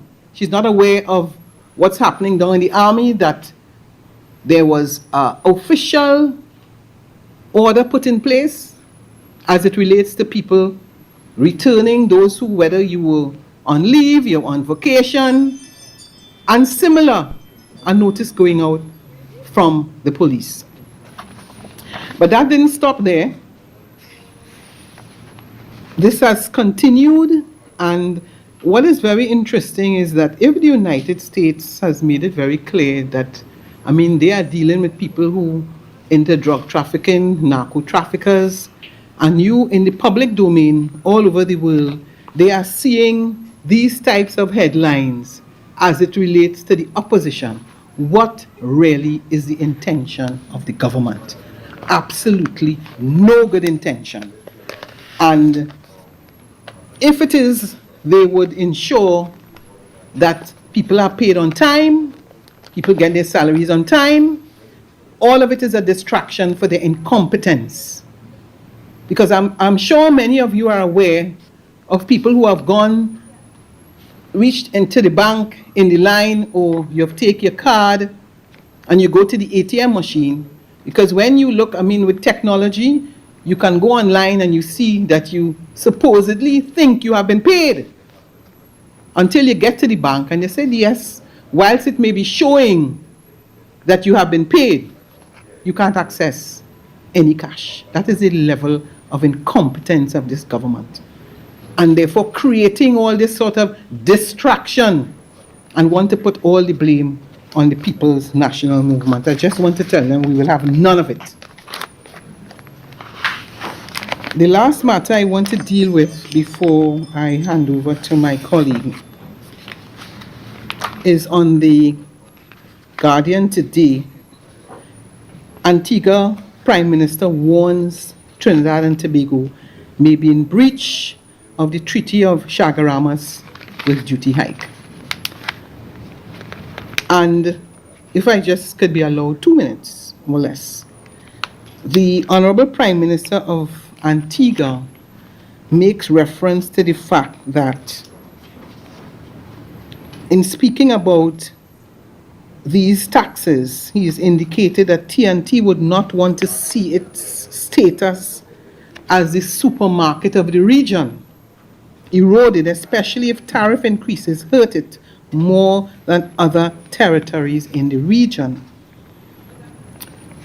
The Prime Minister of Antigua says that I just hope, well, while higher duties to protect health are understandable, based on certain statements from my dear friend Kamala, I'm reading, I just hope she understands that if we are part of the same community, there's a need to strengthen integration, not fracture it, especially given the current geopolitical landscape and certain situations in the Southern Caribbean that can destabilize the region. I am of the firm view that this is a very important matter, similar to the Venezuela situation, because this is the CARICOM region. This is not Trinidad and Tobago alone. And we understand that when you look at the balance of trade, we know it's Guyana. It is over 4 billion. We know it's Jamaica, over 3 billion. We know Barbados. We know Grenada. And we understand the significance of trading with our CARICOM partners. It is very easy for the Honorable Prime Minister to say that you're going to look for markets elsewhere. But when we think about the vessel USS Ford coming into the region, and you so many people... Yeah, listen. I missed what Penny was saying before, but don't be scared of the US Ford. The USS Ford is a freaking rust bucket that Venezuela is going to sink. Don't be scared of the US Ford. Venezuela has you protected, ladies and gentlemen. Let them come. Let them come. Daddy Maduro got something for you, that Venezuelan fire. Bring it, baby. Trump don't want that smoke. Have this feeling He don't want that it. something is likely to take place in our region. Nothing's going to happen. Do you really think that people are going to come and invest here at this time? And do you think nothing? But this is the shit, Trinidad and Tobago. Nothing is going to happen. No bombs are going to be launched, but Trinidad is still going to be fucked at the end of this, because at the end of this, when everything is said and done, and the skirt is blown up, Trinidad is going to be the one that's left exposed, because while everyone united, you know the saying, united we stand, divided we fall. Trinidad divided from CARICOM. Trinidad decided to take itself away from the unity. and the safety of the group. Now we're fucked. So who would want to come deal with us now with this government in charge? And I want you to tell me what is going to happen. Thank you, Val. Oh, you got me on X. Yes, ladies and gentlemen, we're also streaming on X for the first time. We're the first Caribbean stream on Twitter. Big us up. So let's continue with Penny. It is in our interest as a country to put ourselves in a position where a prime minister of another country. Ladies, is this a weak woman standing before you, delivering this speech with vigor and strength? Is this a weak woman? I don't want to talk shit about her with her short hair and stuff. You know, let's not go there. But ladies and gentlemen, is this a weak woman or someone of strength? Does this look like a weak belly Penny who is getting before the camera and speaking? Warning you and telling you that Penny, if you listen to this video, I want to have you on this platform. So please, I send people to reach out to you. I need you, Penny, on this platform, on the Slimy Show. You will be my first politician interview on here. Integration and not fracture. Spread the word, ladies and gentlemen. The Slimy Show is making a call out to this politician, and I promise you, the interview that I give to Penny will be unlike anything you've ever seen from any politician. Amy Brown, my brother. Thank you very much, Madam Leader. I heard I went to school with this guy, but I don't remember him.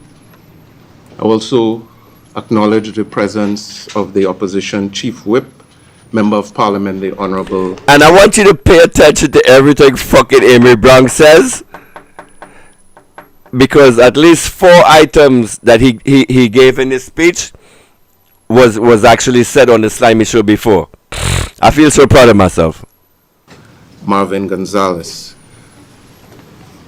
I want to endorse the sentiments expressed by the Honorable Penelope Beckles Robinson this morning and join in condemning the Prime Minister of this country, Kamla Persad-Bissessar, for misleading the people of Trinidad and Tobago and gaslighting the people of this nation and those right across the Don't you guys miss responsible governance? To her positions. Don't you guys miss diplomacy in Trinidad? Security. Instead of the wajang behavior and the dotishness and the stupidity and the idiocy. Is that a word? I feel like Lennox right now. I actually, you know what? I could actually say a word like idiocy and get away with it with this chat. Don't you miss that? Don't you miss this shit?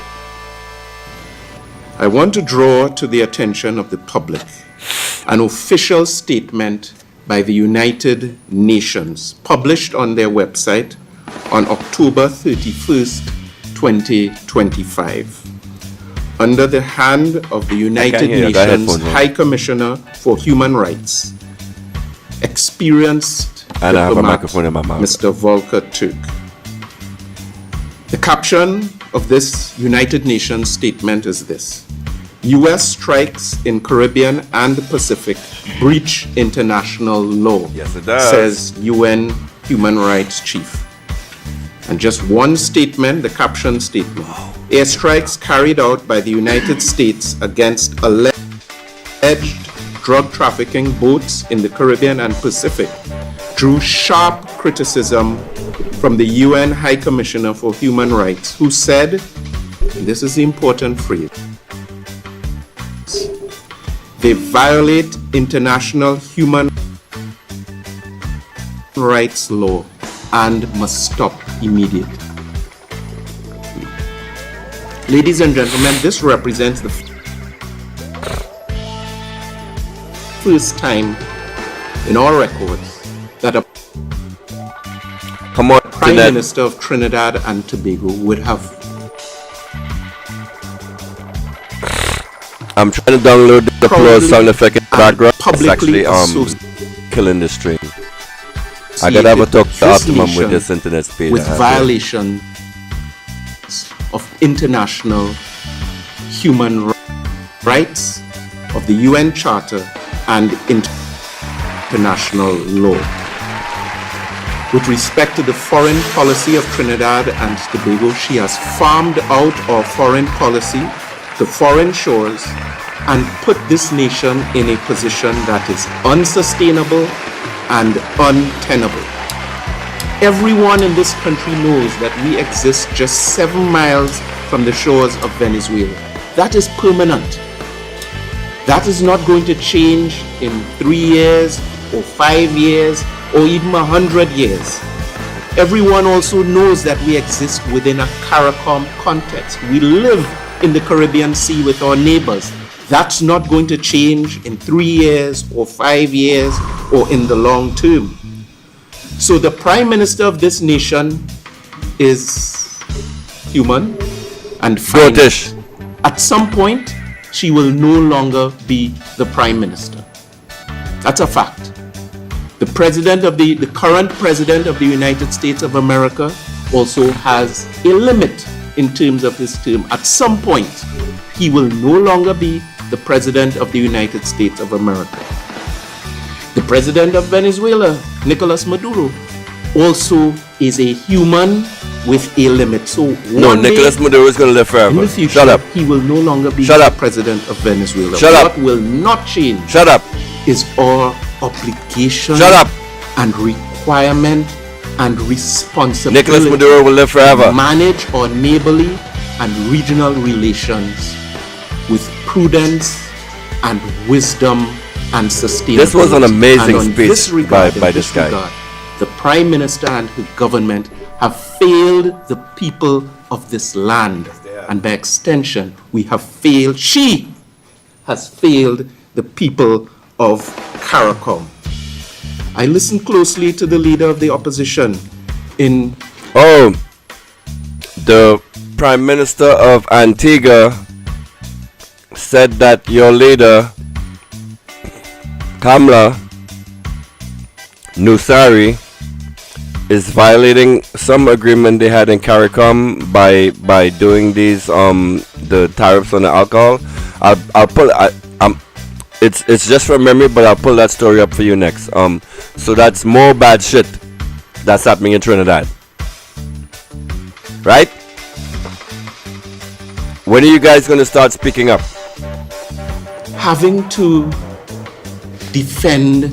And this whole thing with the 100% increase on import tariffs, what the idea behind it is they're trying to protect the local alcohol producers and from the outside market or something like that, from what I understand from the story that I read. But after this speech, if I have the strength, if I have the energy, if you guys want, I'll pull that story up next. So you guys don't really have to call in. I mean, if you want to, that's fine. The number is 347-791-3311. If you want to call and contribute, totally fine. If not, just sit back and listen and let's just talk about the news while we smoke some weed. Who out there, by a show of hands, can afford weed right now? An official meeting. If you're a weed smoker and you're vexed with Kamla Pusab, ow, I keep biting my cheek, and you're vexed with Kamla, say aye. Here at the leader of the opposition's office with the ambassador of Venezuela, all caused by the inflammatory rhetoric of Kamla Persad Bissessar, when in fact, as has been presented, it was official correspondence from the Ministry of Foreign and CARICOM Affairs that established that particular meeting in the course of the routine business of engagements between the diplomatic corps and stakeholders in Trinidad and Tobago. The hypocrisy of those statements from the Prime Minister needs to be underscored further. Because just a few days ago, her Minister of Foreign and CARICOM Affairs was celebrating. He used to be the Minister of Foreign and CARICOM Affairs before. That was his job before. Alvaro, his good friend. You go onto the website and the media releases of the Ministry of Foreign and CARICOM Affairs, this same ambassador is celebrated because they were running this dual narrative of one, we want regime change, but at the same time we are good friends with the Venezuelan people. Oh, he said regime change. You finally mentioned it. Very good. Very good. Cordero shaking hands, being photographed. The first photo on many of the pages of the Ministry of Foreign and CARICOM Affairs at various diplomatic engagements is somehow between the minister and the ambassador of Venezuela. All of a sudden, when she is deemed to be persona non grata, as the song goes. That's the first mention of me. Because I was the only one who was playing that song. Remember, persona non grata. That was me. So this guy is listening to my shit. Why am I blanking on his name right now? Yo, that is why you don't smoke weed before you do a live. Such interactions become unpatriotic. I want to condemn that hypocrisy. Big up to this politician. What is his freaking name? Why am I forgetting his name? And then if these are narco-terrorists, and this is a representative of a narco-terrorist, why is the government sending official correspondence on their behalf? And how does the Prime Minister reconcile that view and the rhetoric with the fact that the ambassador of Venezuela in Port-of-Spain currently serves as the Dean of the Diplomatic Corps in Trinidad and Tobago, with specific obligations and responsibilities in Port-of-Spain as the Dean of the Diplomatic Corps? How does she reconcile all of these things? And to accuse the opposition and all of those who have taken the course of peace, to accuse them of having a narcotics agenda is shocking and reprehensible, coming from a head of government, particularly one who may not be unfamiliar with the finding of a green plant-like substance. Oh, Val, this is since you mentioned Iran and Israel, ding ding ding. So he may still attack Venezuela. Remember what he did with Iran and Israel. Here's where the fucking genius of Donald Trump comes in, right? Donald Trump doesn't want shit to inflame in the Middle East, right? Because he made this announcement a couple of months ago that he launched all these bombs against Iran, and Iran is destroyed, and we destroyed the nuclear facilities. We won. We're out of here.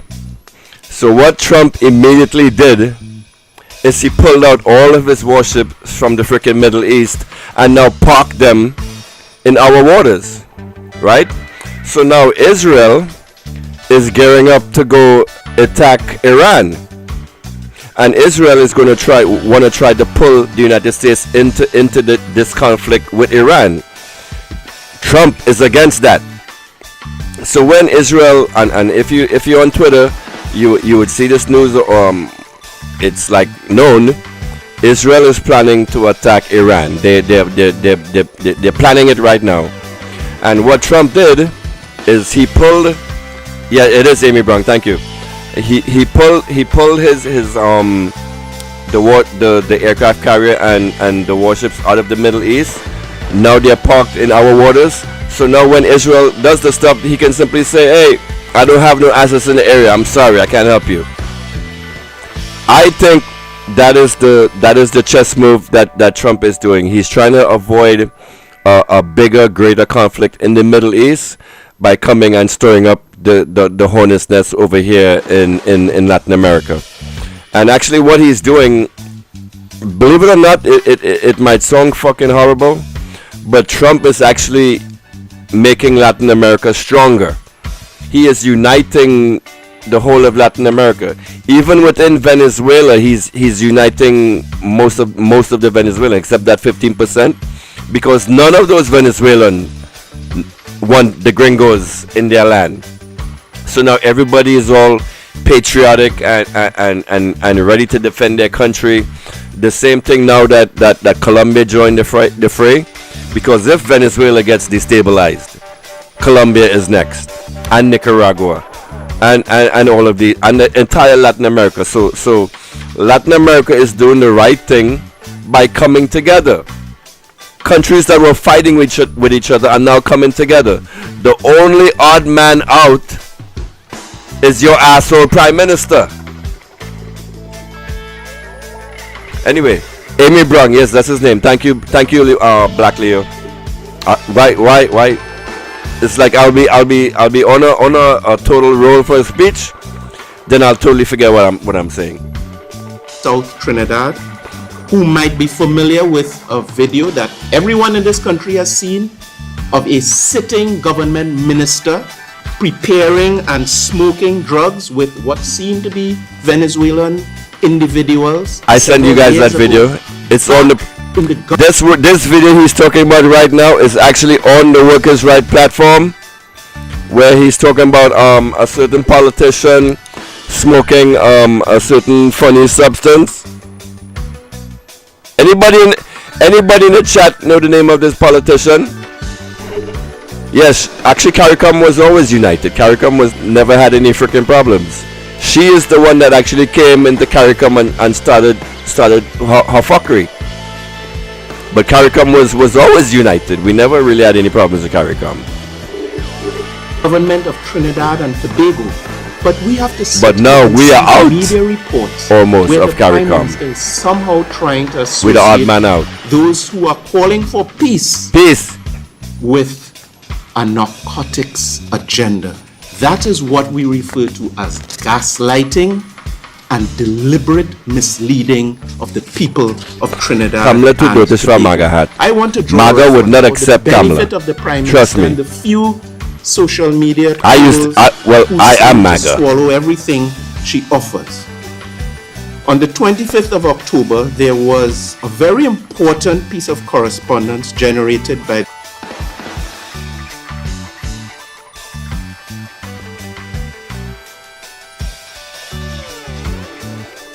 What's up with the video?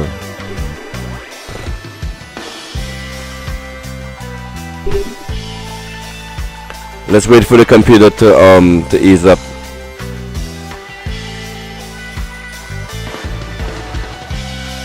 What happened? Are you guys seeing me? Am I still here? Am I still live? The video just froze up on me.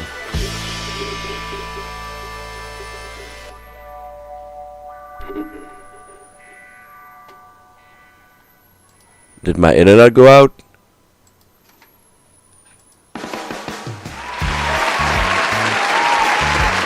That works.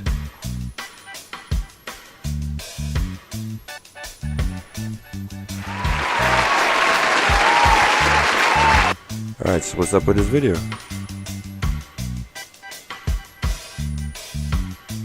one who may not be unfamiliar with the finding of a green plant-like substance in South Trinidad, who might be familiar with a video that everyone in this country has seen of a sitting government minister preparing and smoking drugs with what seem to be Venezuelan individuals several years ago, back in the government of Trinidad and Tobago. How embarrassing for you, Trinidad and Tobago. Media reports where the Prime Minister is somehow trying to associate those who are calling for peace with a narcotics agenda. That is what we refer to as gaslighting and deliberate misleading of the people of Trinidad and Tobago. I want to draw a reference for the benefit of the Prime Minister and the few social media trolls who Pay attention seem to this part. swallow everything she offers. On the 25th of October, there was a very important piece of correspondence generated by... Why is the video freezing up at this point?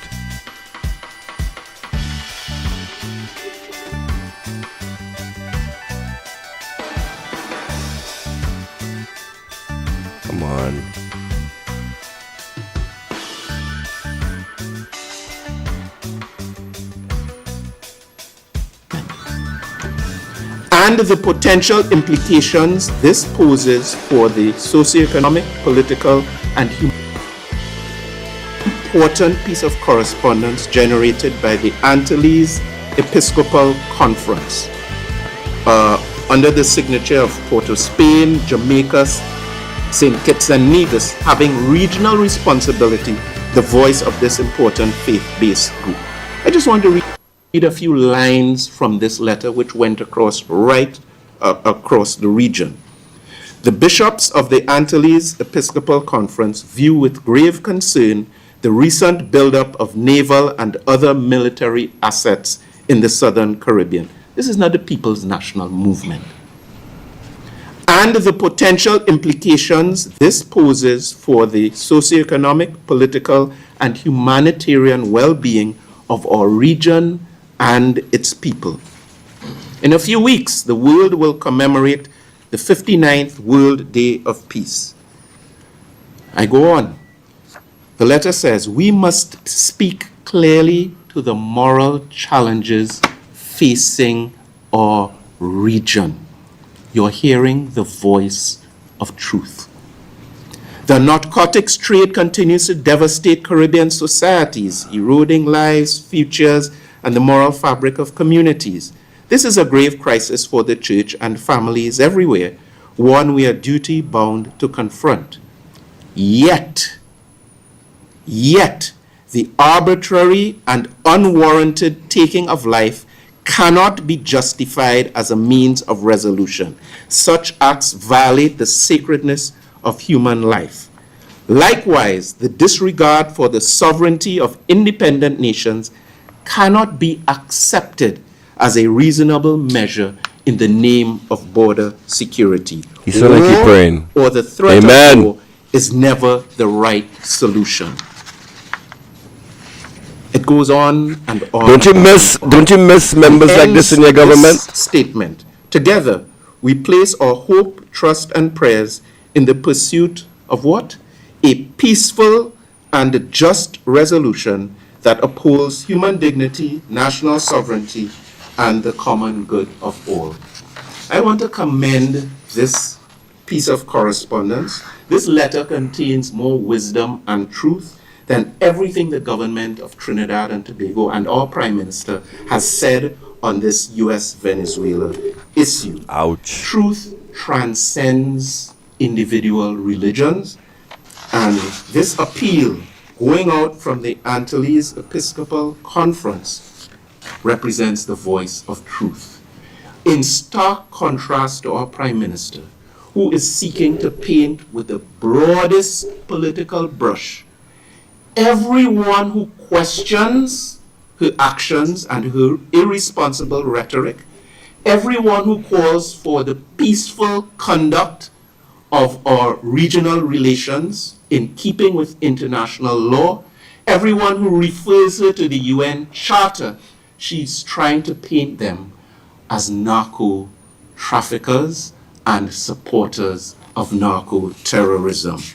And then to bring the point home further, on the 1st of November, the Archbishop of Port of Spain took this plea for peace They finally and speaking voice out. of truth even further in a pastoral letter entitled At least they get the 10%, right? I will give you one Allegedly. line from that particular piece of correspondence. I hear they from get the Archbishop 10%. of Port of Spain. And that's this. The church must act according to conscience, guided not by political expediency, but by the gospel of peace. We must resist any logic that normalizes conflict or weaponizes fear. The Christian response is not to mirror aggression, but to cultivate reconciliation wherever we are. And I make the point, truth transcends individual religions, and truth resonates in the hearts of people, notwithstanding whatever label they may ascribe to their choice of faith. So is the Prime Minister accusing the clear voices of our faith-based community in this region and in this country, who are condemning Kamala don't know what she's doing, man. and the warmongering and the regime change agenda. Kamala is inflaming the religious people of Trinidad and Tobago. She is doing it. What is up with these statues, these idols that they have parading around, driving around in the trucks? It's almost like they're doing stuff to piss off the black people, stopping our Independence Day. Now we have a SOE that going right up until Carnival. Like, she's doing stuff to inflame the people. What is really happening? I want you to ask yourself this. What is she really trying to do?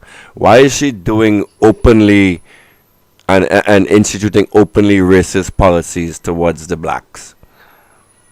What is the purpose behind that? Supportive of narco terrorism. I invite her to further clarify. The other point I wish to make, which many in our society have already come to the conclusion, that this government does not have its own independent foreign policy, but is operating as mimics of cocks. Another agenda coming from outside of the shores of Trinidad and Tobago. And we are once again, to the USA. This is unprecedented.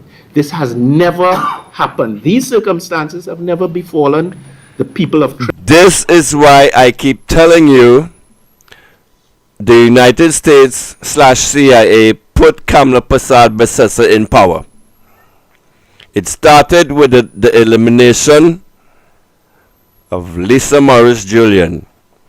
And everything these people did since that point, since the death of Lisa Morris Julian has been freaking evil. Go back and start. You know what? I did a series on that.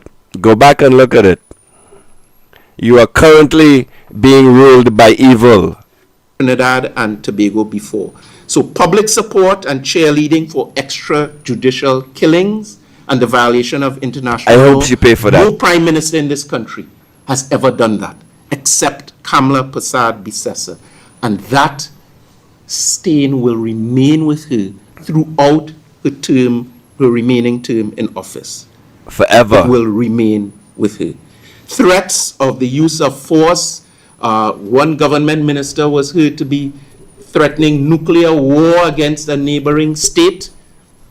Unprecedented, mimicking another type of narrative where might is right. Raids are similar in nature. I've heard the persons asking this is a speech I would write. On some of these raids, Emery is very immigration smart. approach now, somehow reflective of the ICE raids that have traumatized some of our Caribbean people and nationals of Trinidad and Tobago residing abroad and overseas.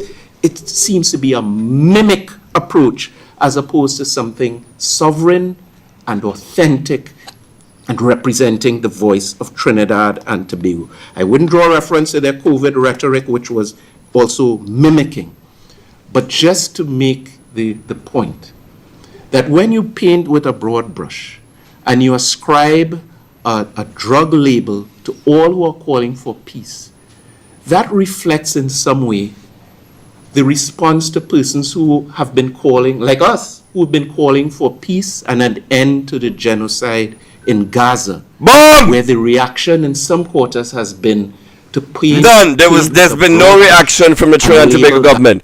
Amory Brown is the only freaking person in the Trinidad government ever within the past 2 years that has even mentioned fucking Gaza. He went to the United Nations last year and made I must say this, Amory, you gave a weak speech before the UN. It wasn't powerful, and you just like eased up the topic of Gaza. You wasn't strong, but thank you very much for mentioning it. And this man is the only one so far I've heard speaking about Gaza. Your current government has sided with the genociders, has sided with the baby killers.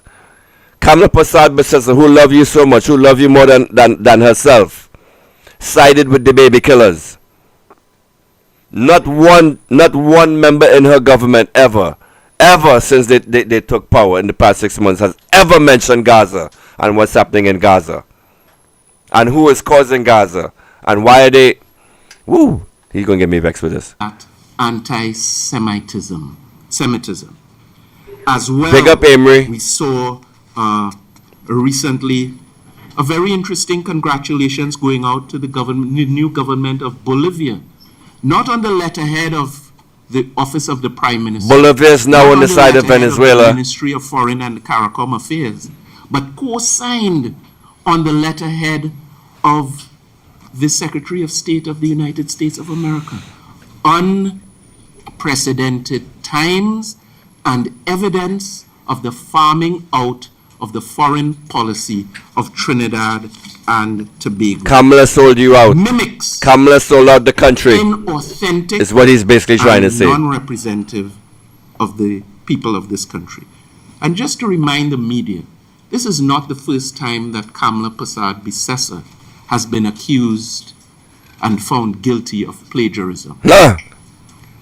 Exactly 5 years ago, and it's related to foreign affairs, exactly 5 years ago to the month in November 2020, a certain British politician by the name of Mr. Keir Starmer, who is now the head of government of the UK, posted on Facebook congratulations to then President Joe Biden of the United States.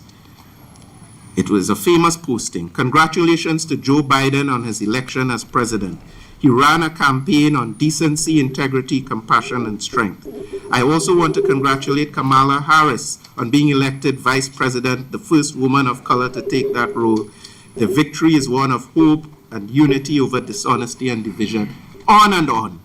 A few hours later, our Prime Minister, the mimic, Kamala Persad-Bissessar, went on Facebook. But she was the Prime Minister then.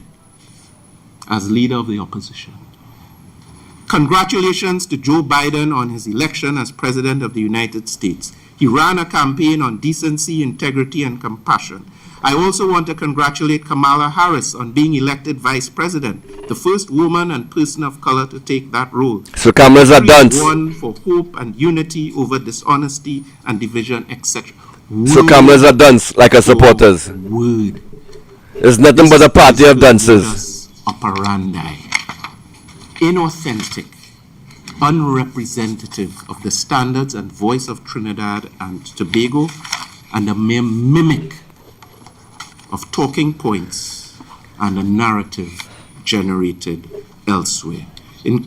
My final note is that the opposition takes Pay attention to this. Of an offer by Caribbean leaders to mediate and offer a pathway to peace in circumstances in which Trinidad and Tobago seems to have put all their chips on a path of warfare. Comments made by the Prime Minister of Dominica. You see what? This is why your Prime Minister is so stupid now. Now that she has all of these countries uniting against her, and she is the odd man out, it is highly, highly likely that people will be scrambling to the ICC to file charges against her.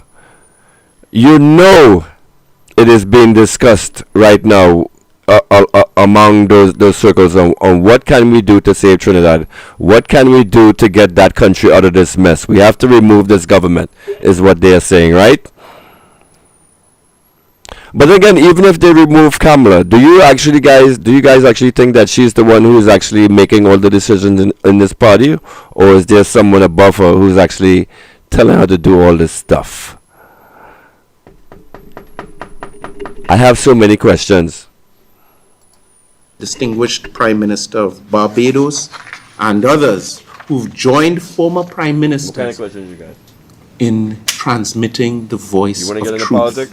That war is not a solution, especially for a small state like Trinidad and Tobago, and drawing a stark contrast between a massive military armada, the largest in the recent history of the Caribbean region, to these claims of narco attacks against small vessels traveling within the Caribbean Sea.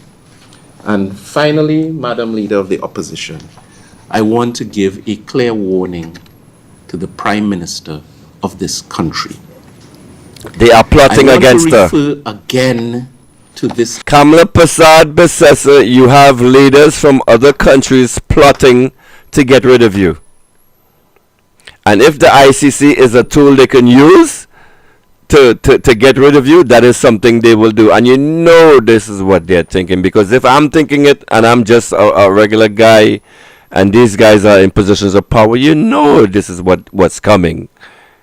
You know it. Because remember the second boat strike that happened? Remember the second boat strike that happened? It actually happened within the borders of Trinidad and Tobago. This was actually widely reported in the news.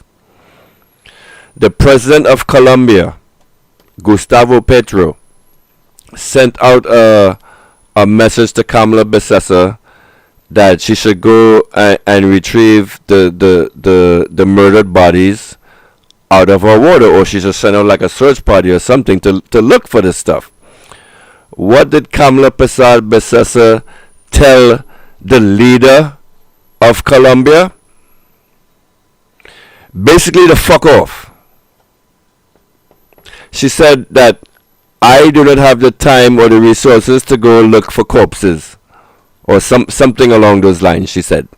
A totally disgusting answer. A totally like something you would not expect the leader of a country to be saying to another leader of another country.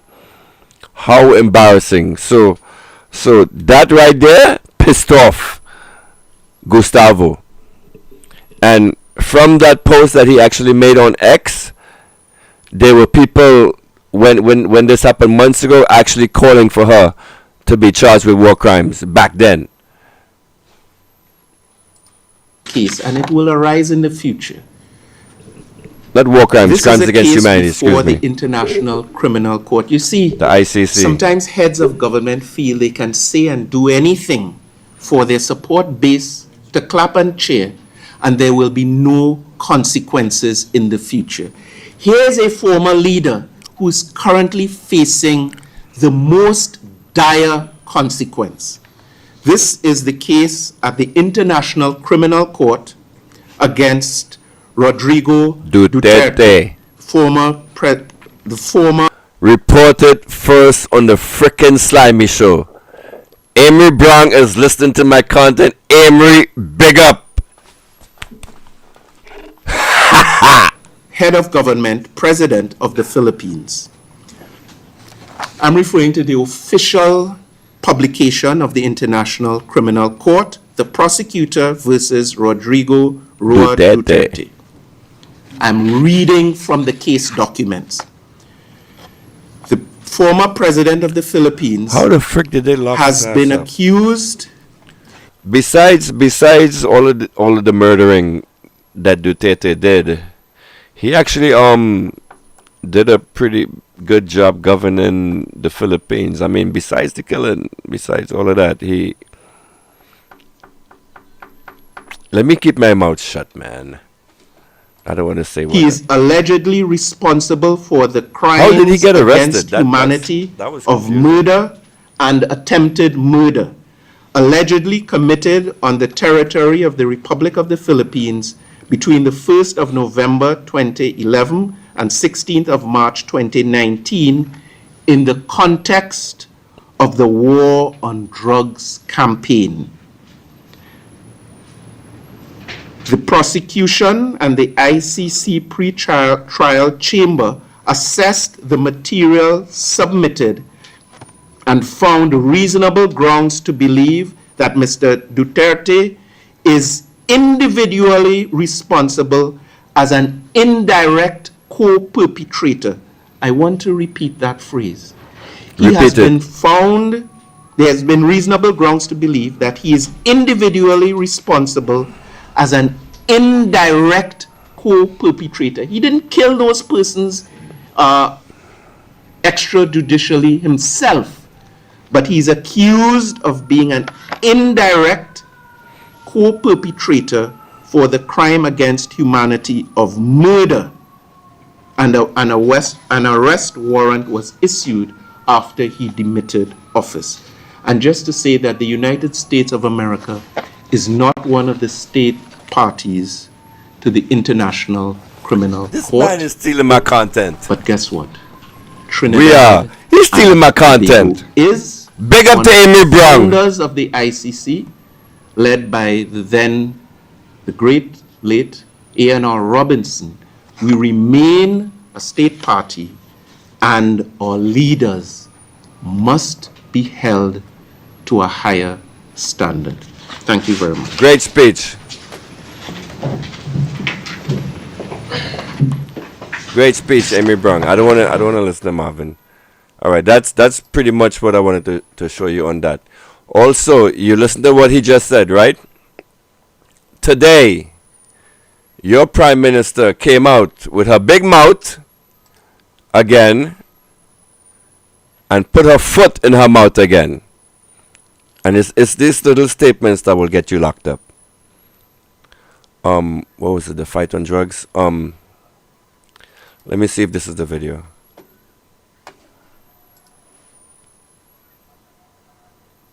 There was something she said at the end of one of these videos. So what can you tell us about this alert that we... Really sensitive matters, and I do not think it is for me to be at liberty to share very serious national security plans. If there is any cause for concern for Trinidad and Tobago, I will share it with you. Prime Minister, we will share it with you. Is that okay? Yes, Was that word getting wet? Yeah, yes, Always. definitely. Faith in the Almighty, and they'll be fine. Public be doing in that event? The public should be going about their business. Need to be at liberty to share very serious national security plans. Where is it? It's appropriate to share whatever a War, for lack of a better. teacher in all seriousness and with greatest of respect. I don't think it's appropriate to share what is very badly hit. So we would want to help there. It also sends some help to Cuba. And She said some stupid shit. I don't think this is the video. I don't think this is the video. She said some stupid shit when they asked her about panicking citizens and this whole war on drugs or some shit. She actually said we are not, or we are attacking the drug dealers and the smugglers and the whatever. Oh God, I wish I could find the video. Let me see if I have it.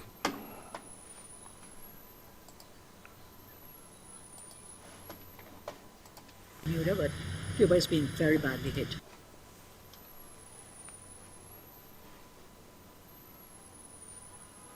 I think it was the interview she did today. Oh, this is something I want to talk about too. There's so many topics to talk about. San Fernando Mayor Robert Parris has confirmed that street vending on High Street will not be permitted this Christmas, ending a long-standing holiday tradition in the city center. So if you was a vendor, if you was a small business owner, if you had a business and you were a generator of income in San Fernando, now you are no longer allowed to do business down there. When UNC win, this is bad.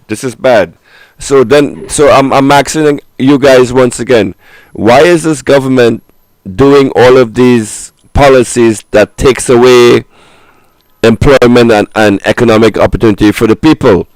Instead of providing economic opportunity, she's taking it away, and this is another step right here. Anybody could explain to me why this is happening? What is this government trying to do to the people of Trinidad and Tobago? Where's my goddamn slide?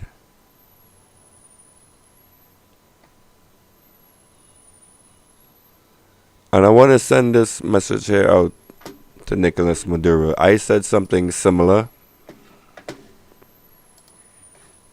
to you last week, but this lady says it's so much better.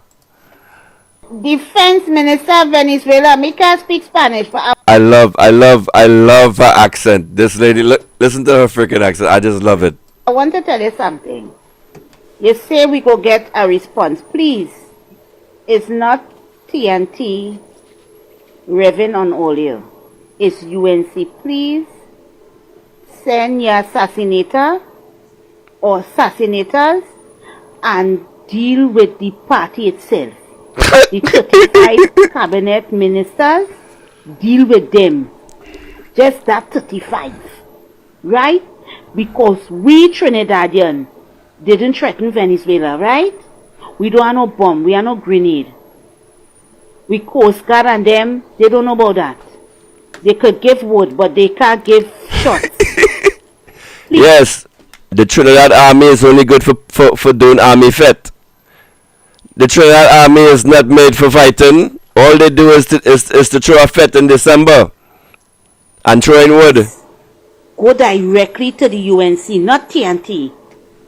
Okay, Defense Minister of Venezuela, go straight to Miss Kamala Persad Possessor and her 35 ministers. Go straight to them, not TNT. UNC party, not TNT. Okay? Alright. Defense. Alright, man. That's it for my stories. I'm out of stories. But there was one thing that I wanted to bring up. This the Prime Minister of Guyana was bitching about. Let me switch slides here. This was alright. This here, you guys, is called X, and their AI is called Grok. I think it's the best AI for commercial use so far on the planet. It's pretty good. So and I use Grok to do quite a lot of my research for the slides that I present to you guys. So there was something about this. The Prime Minister of Antigua was saying that Kamla Persad is violating the terms of CARICOM by doing this 100% tariff on alcohol.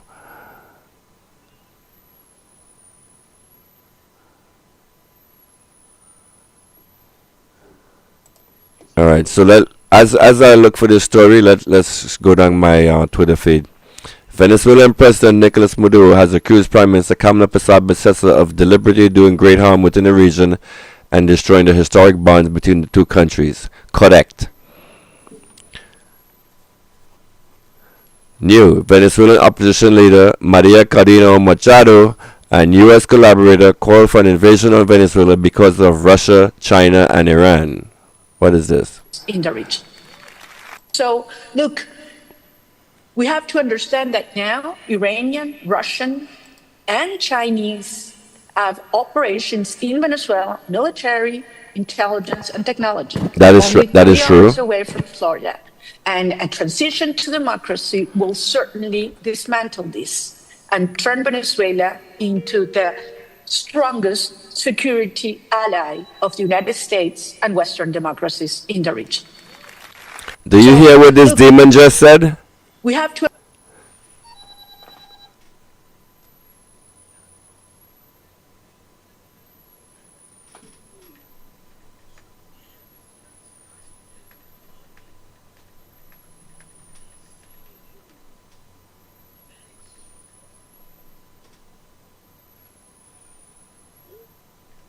All right, hold on a second. So a client is texting me.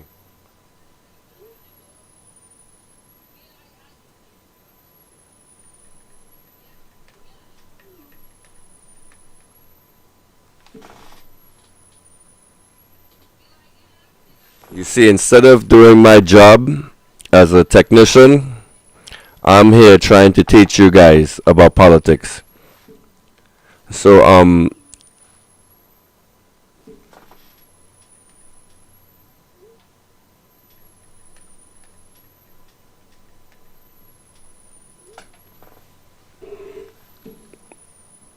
let's play this again. To understand that now Iranian, Russian, and Chinese have operations in Venezuela, military, intelligence, and technology, only 3 hours away from Florida.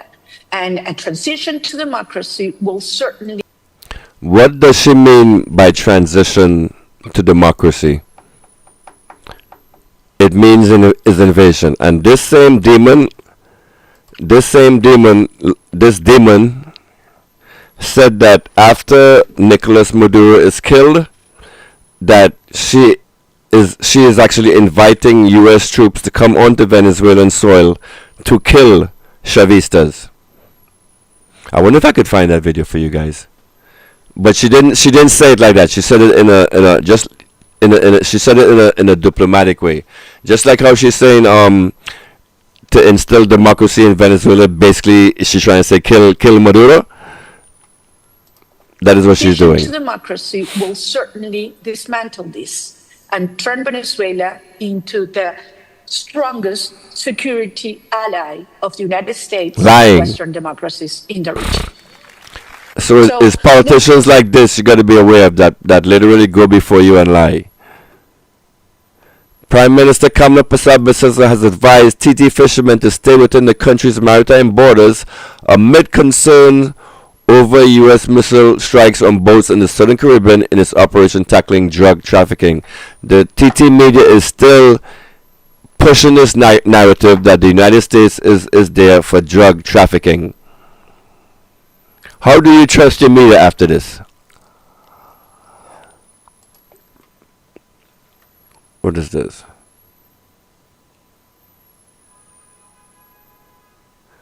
Video. Maduro says he's more famous than Taylor Swift due to U.S. media attention. I love this man. I love Maduro so much. Uno es que de verdad.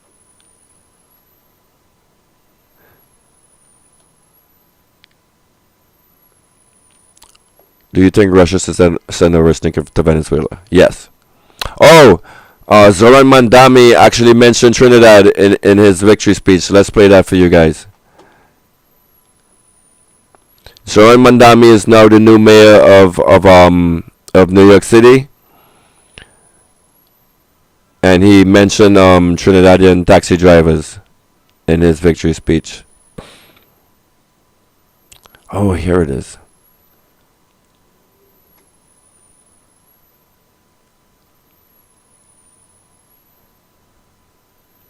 What is this?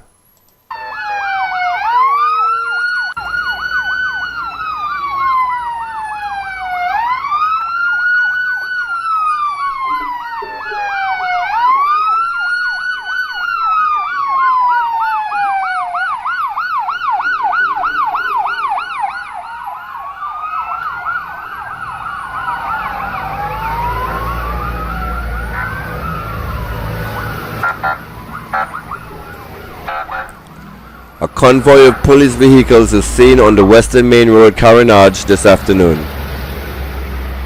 Why? But that's an old video. Should I do, Mr. Head?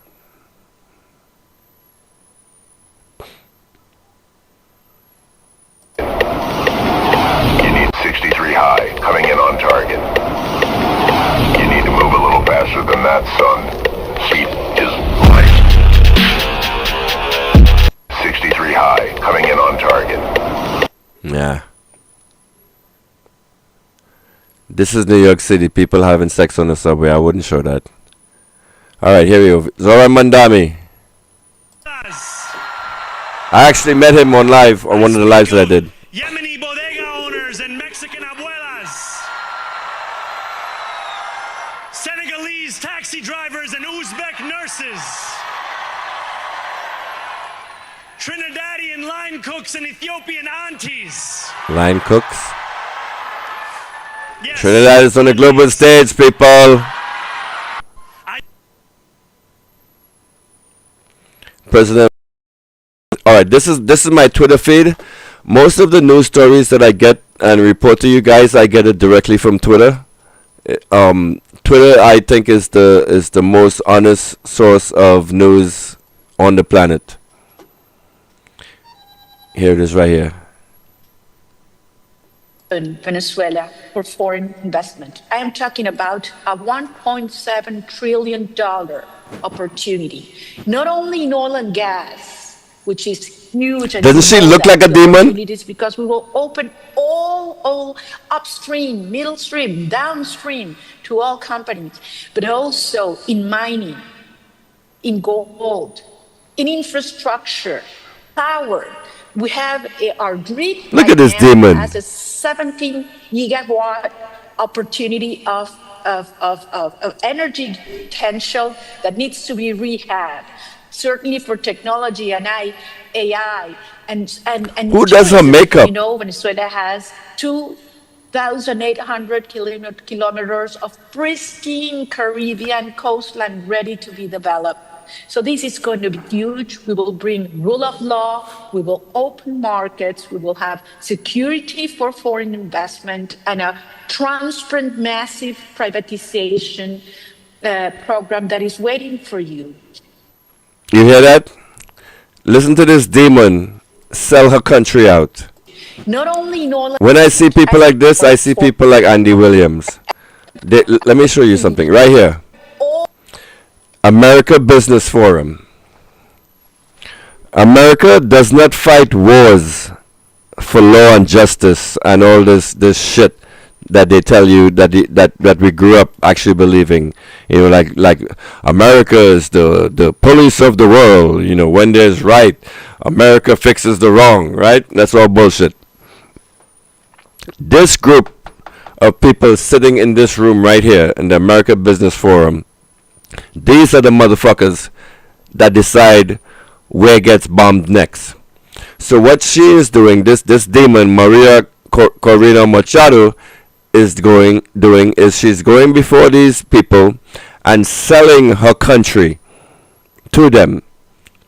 So she's saying, if you come in and put me in charge, meaning if you come in and kill Maduro, if you come in and overthrow Maduro, and you put me as your puppet, Venezuela has all of these resources for you to come in. So these mini demons that are sitting in the chat, they are there like salivating and licking themselves, thinking that, oh, the riches we can get in Venezuela. So they come up with this narrative that you can't do like what we did in Iraq and say Nicolas Maduro has weapons of mass destruction. No, we can't do that. So what is appropriate? What's an appropriate narrative for the Caribbean? Something we've done before. Let's call him a drug dealer. So during Trump's first term, he brought up this I wouldn't say non-existent Cartel of the Suns, but Cartel of the Suns was basically created by the CIA. All of the cartels on the planet right now are ran by the CIA. So in the first Trump presidency, they brought up this Cartel of the Suns ruse, and they tried to indict Maduro in court, and I did a presentation on this yesterday with the looting of Venezuela and how they use Juan Guaido to steal billions and billions of dollars from frickin' Venezuela. It's all a sham. It's all a game. It's all fake. All the wars on the planet are constructed in rooms like this, in the America Business Forum. So what we see happening right here in this room is she's trying to sell a war to these people, and at the end of it, most likely these guys are all bankers in here. And at the end of it, all of these guys just profit. Are you guys understanding all of this? So the post says, we will launch a transparent, large-scale privatization program.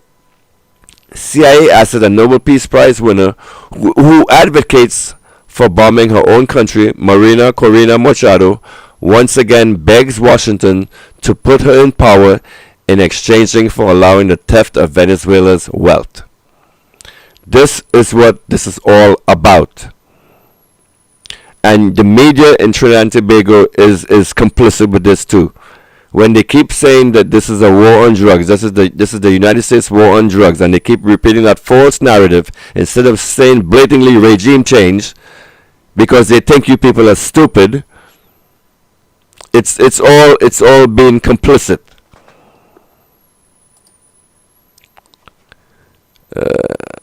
The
a law in the Venezuelan Congress that anyone that speaks out against anyone that encourages Venezuelan invasion will lose their Venezuelan citizenship. That's let me play that video for you guys. Jackson Hinkle actually made this presentation a couple days ago, and I watched the video and I'm gonna play for you now. Let's go back into my history.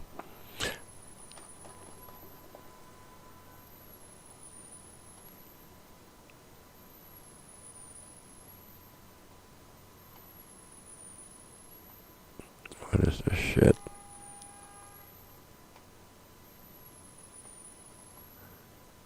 You got all this music thing in my history now.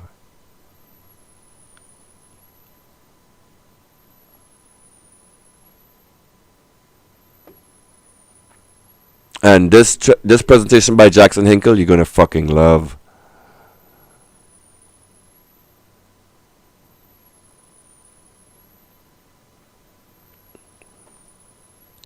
So I have someone. Jesus Christ.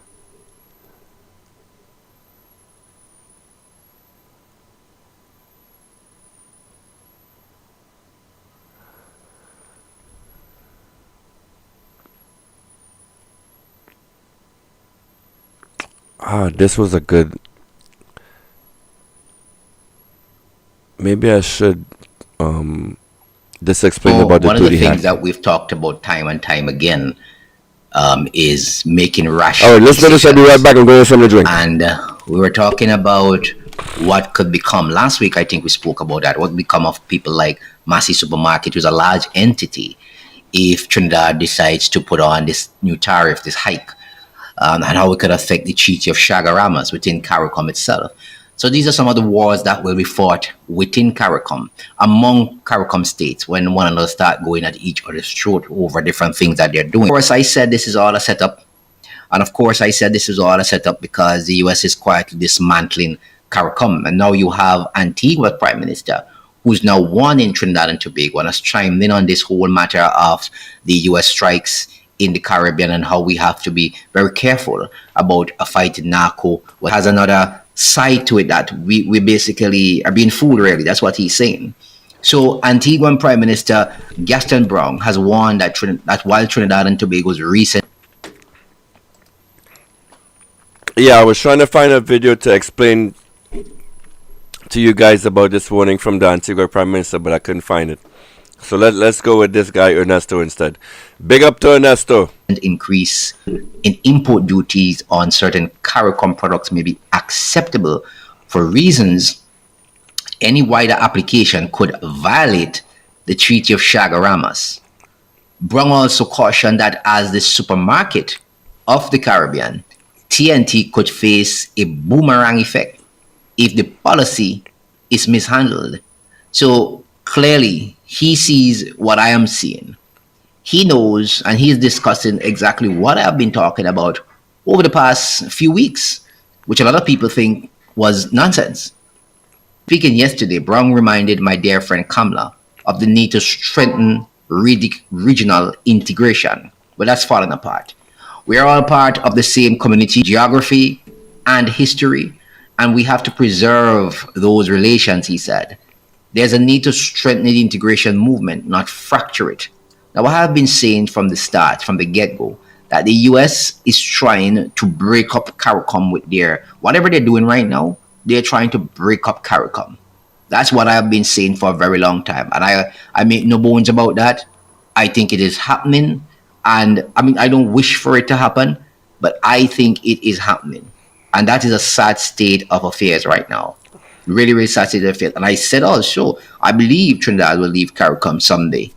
People said, well, no, Prime Minister said she's sticking with CARICOM, but I said I believe that they would do it sooner rather than later. But anyway, his comments followed TNT's announcements last week that import duties on CARICOM, malt beverages, beer, rum, cigarettes, and tobacco would be increased by 100%.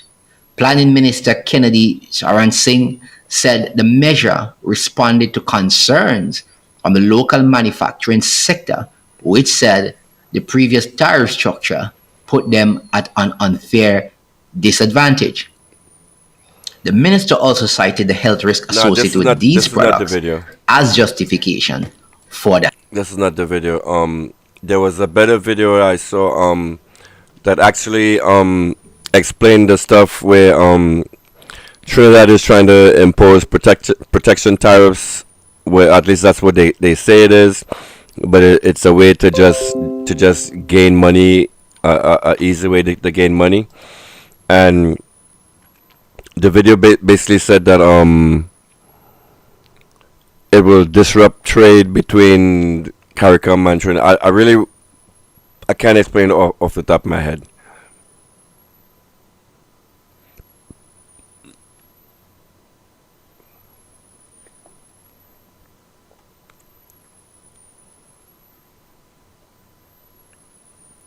So after I play this video with Jackson Hinkle, that'll be my last presentation for the night. And actually, he's pretty good with his presentations. Much better than me.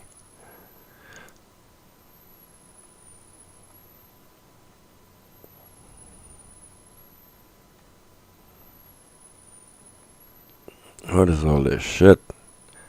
All this music is not mine.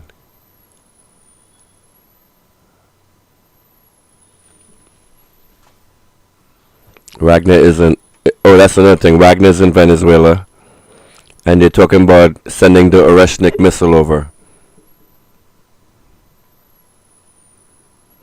You know, let me just do a search.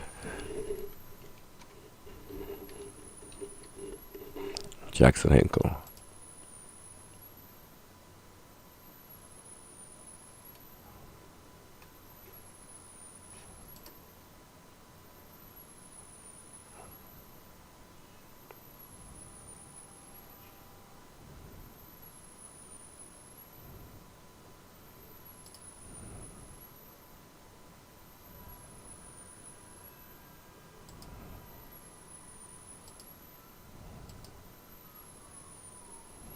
This is it, I think.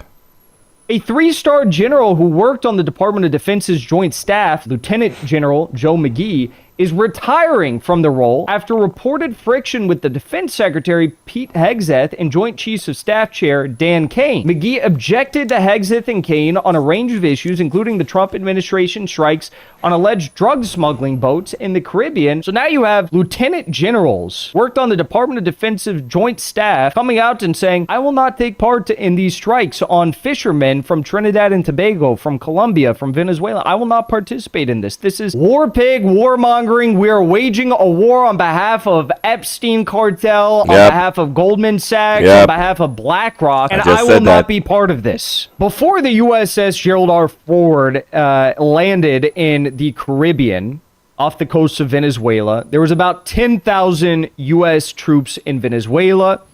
About 5,000 troops were doing naval operations on the coast, and about 5,000 troops were in Puerto Rico. Now we have troops in Trinidad and Tobago for a temporary, training exercises. By the way, Trinidad and Tobago is about a 10 to 15 minute, speedboat ride away from the coastline of Venezuela. 10 to 15 minutes. That's how close we're talking here. So you hear this stuff about... Let me give you a little backstory on Jackson Hinkle. This guy is the leader of the American Communist Party. He actually went over to Venezuela in 2024 as an election observer. So he went and monitored as an international election observer to the elections in Venezuela, and the CIA tried to kill him. They tried to go to his hotel or storm his hotel and kill him, but Nicolas Maduro actually sent his boys out and actually protected Jackson, which actually has me, from back then I was impressed with the intelligence network or whatever intelligence services that they have in Venezuela. It's far superior than what they have in the United States. Amphibious landings. I don't think it'd be a wise place for them to do it, but that is a possibility. They could do it there. They could do it, further southeast in the country. I think that would be probably a more suitable location if they were to do something like that. But 10 to 15 minutes away, okay? After the USS Gerald Ford got there, we now have about 18,000 U.S. troops Not enough. right off the coast of Venezuela. It's not enough. If the U.S. wanted to do some sort of an invasion of Caracas, at the very least, they would need at least 50,000 troops. The numbers of troops that we have there right now begs the question, what is going on? Decapitation strikes are obviously a very real possibility, but Maduro has a... I would say that would be what the United States would be trying to do. Yeah, Jackson Hinkle is freaking amazing. He's amazing, and I'm trying to do something in Trinidad like what Jackson is doing in America. I want to start the Trinidad and Tobago Communist Party in Trinidad, model off of him. Amazing freaking fellow. Bunch of successors in line, and frankly, I don't even think the question of successors would make all that much of a difference, because immediately after decapitation strikes begin, there would be a military government installed and a martial law would be declared. Anyone supporting the strikes would have their citizenship removed, they'd be imprisoned. This would continue until stability came back to the country. Then maybe the successors would have their opportunity to find themselves in a position where elections could be held and a new government could be established. Or maybe we just have a military government forever, one that is objectively far more opposed to the U.S. than Maduro was. No U.S. companies would ever be allowed to operate in Venezuela. Right now, still today, 25% of Venezuela's daily... This is what your dumb ass, Kamala Persad-Bissessar, does not think about. She does not think about this shit. Your idiot leader and her idiot parliament. It's like none of them pays attention to anything in global politics. I swear to God, I know more about the workings of global politics than the whole of the UNC government. The oil output, which is 1 million barrels per day, come at the hands of... Venezuela's oil output is not up to 1 million barrels a day yet. He's actually wrong on that. In Venezuela... right now, still today, 25% of Venezuela's daily oil output, which is 1 million barrels per day, come at the hands of Chevron. Did you know that? Chevron accounts for 25% of Venezuela's daily oil output, which is forecasted to bring Venezuela a 2 to 3% GDP increase over the next year, defying the predictions previously of the IMF and the World Bank. You have Chevron still operating there. You have the Maduro government, which said when this Chevron license to operate in Venezuela was reestablished by the Trump administration, Venezuela's President Maduro said, I hope we can have Chevron operate in this country, in a fair manner for the next 100 years. It's not the Venezuelan government that is blocking or preventing Chevron or other companies from the U.S. or the West Pay to attention. operate in Venezuela. It's the Trump administration that is blocking companies from operating in Venezuela because the Trump administration has sanctioned Venezuela heavily, now declared them a terrorist state. How does Chevron get around these rules? Well, they donated a hefty amount of money to the Trump campaign, the Pay Trump attention to inaugural this. event. This is why you have to spend large sums of money when you are doing these negotiations, because the United States is just fucking corrupt. In order to get anything done, you have to grease the wheels with money. Kamala only came up with 500K. That's why she got the little bullshit 6-month extension that she got. And then when she goes back, she's going to have to pay more money and more money and more money. Instead of her, like, at the start of her leadership, instead of doing like Chevron and going and renegotiating with Trump, she went and said, what? Ah, the Dragon Gas deal is dead. Like an idiot. Trump saw her and said, stupid person. That's why we're in this mess right now, ladies and gentlemen. Listen to the assessment Jackson gives. And after he gives his assessments, I want you to take the information he gives you and put it in your head with all of the other information you have tangling in with Venezuela, and put it into your calculation. Had a history of having these licenses in Venezuela, and Trump reopened that possibility for them to operate in Venezuela. Chevron is not even paying the Venezuelan government in cash. Chevron is actually paying Venezuela in oil transfers. One has to ask the question, it's like, what is so wrong about this? If the world has not ended with Chevron providing 25% of Venezuela's oil output over the last, since July, the last several months, then why can't we continue this? The Trump administration is escalating the threats and the planning and the operations against Venezuela, because now not just do we have 2 USS aircraft carrier strike groups in the region, not only do we have 2 submarines in the region, I believe 2, at least 1 submarine in the region with sonar capabilities. Not only do we have more U.S. fighter jets on just the USS Gerald R. Ford alone, that it outpaces the number of total fighter jets in the entire Venezuelan Air Force. But Don't worry about that. That carrier will be sunk. Which, according to recent satellite images that were taken over the past few days, show that the U.S. is rebuilding a military base in Puerto Rico in preparation for a possible war on Venezuela. Transport routes ready for jet and cargo planes are being prepared, nearly a dozen tents set up, and a river drone already in place. There are more photos. New satellite images have also recorded new construction at the Henry E. Rolson Airport on the island of St. Croix in the U.S. Virgin Islands, where the work is underway to expand the runway. It will also allow more military aircraft to be stationed there in the future, as well as the construction of a temporary facility where the U.S. Air Force's ANTPS-75 airspace control radar is currently deployed. If you consider the position on this base, it kind of looks like they're getting ready to move on Venezuela. As you can see right here, this stretch, this little peninsula right here, that is Venezuelan territory right there. Right here is Trinidad and Tobago. So this little stretch of the Gulf right there is a 10 to 15 minute boat ride from Trinidad and Tobago. And this is where U.S. troops were over the past week. To add to this, the propaganda machine is in full motion.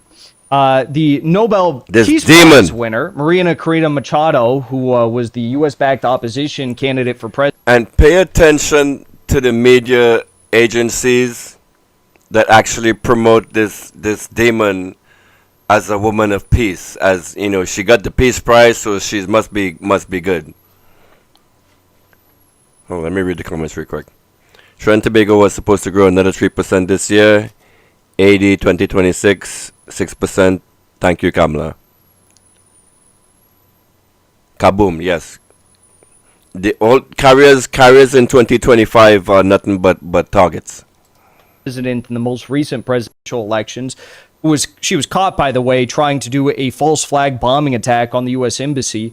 She also was the same person that called on Netanyahu to invade and liberate Venezuela from Maduro. She's doing a bunch of interviews with Donald Trump Jr., whoever this woman is, Mishal Hussein. And now she's just like going completely insane with what she's saying. She's Totally saying that, insane. not only is Venezuela a narco-terror state, she's also saying that, Venezuela... This demon also said that once she gains power, she is going to kill like half of the Chavistas. She said this. I hope he mentions it here. Venezuela probably meddled in the 2020 elections and was responsible for Donald Trump having his election stolen, as he claims. It probably wasn't just Joe Biden. It was Joe Biden and Nicolas Maduro working together to steal the election from Donald Trump. I kid you not. She said, I have no doubt Maduro's network has rigged elections in many countries, including the U.S., when asked about Venezuela meddling in the 2020 election. So Venezuela is a narco-terror state.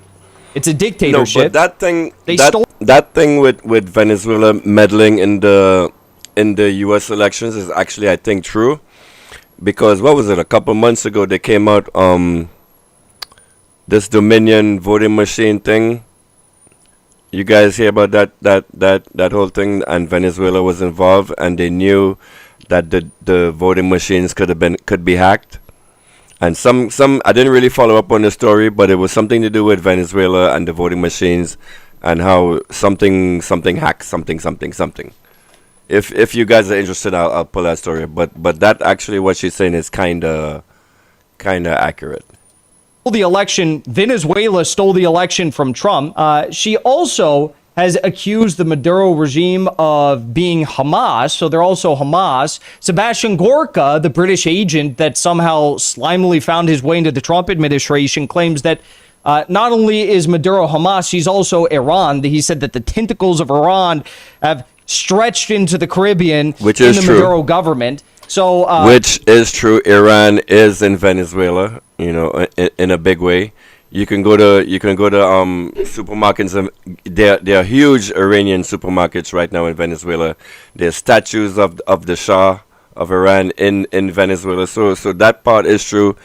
Iran does have a great influence in Venezuela because Iran was the ones that got Venezuela over the United States sanctions.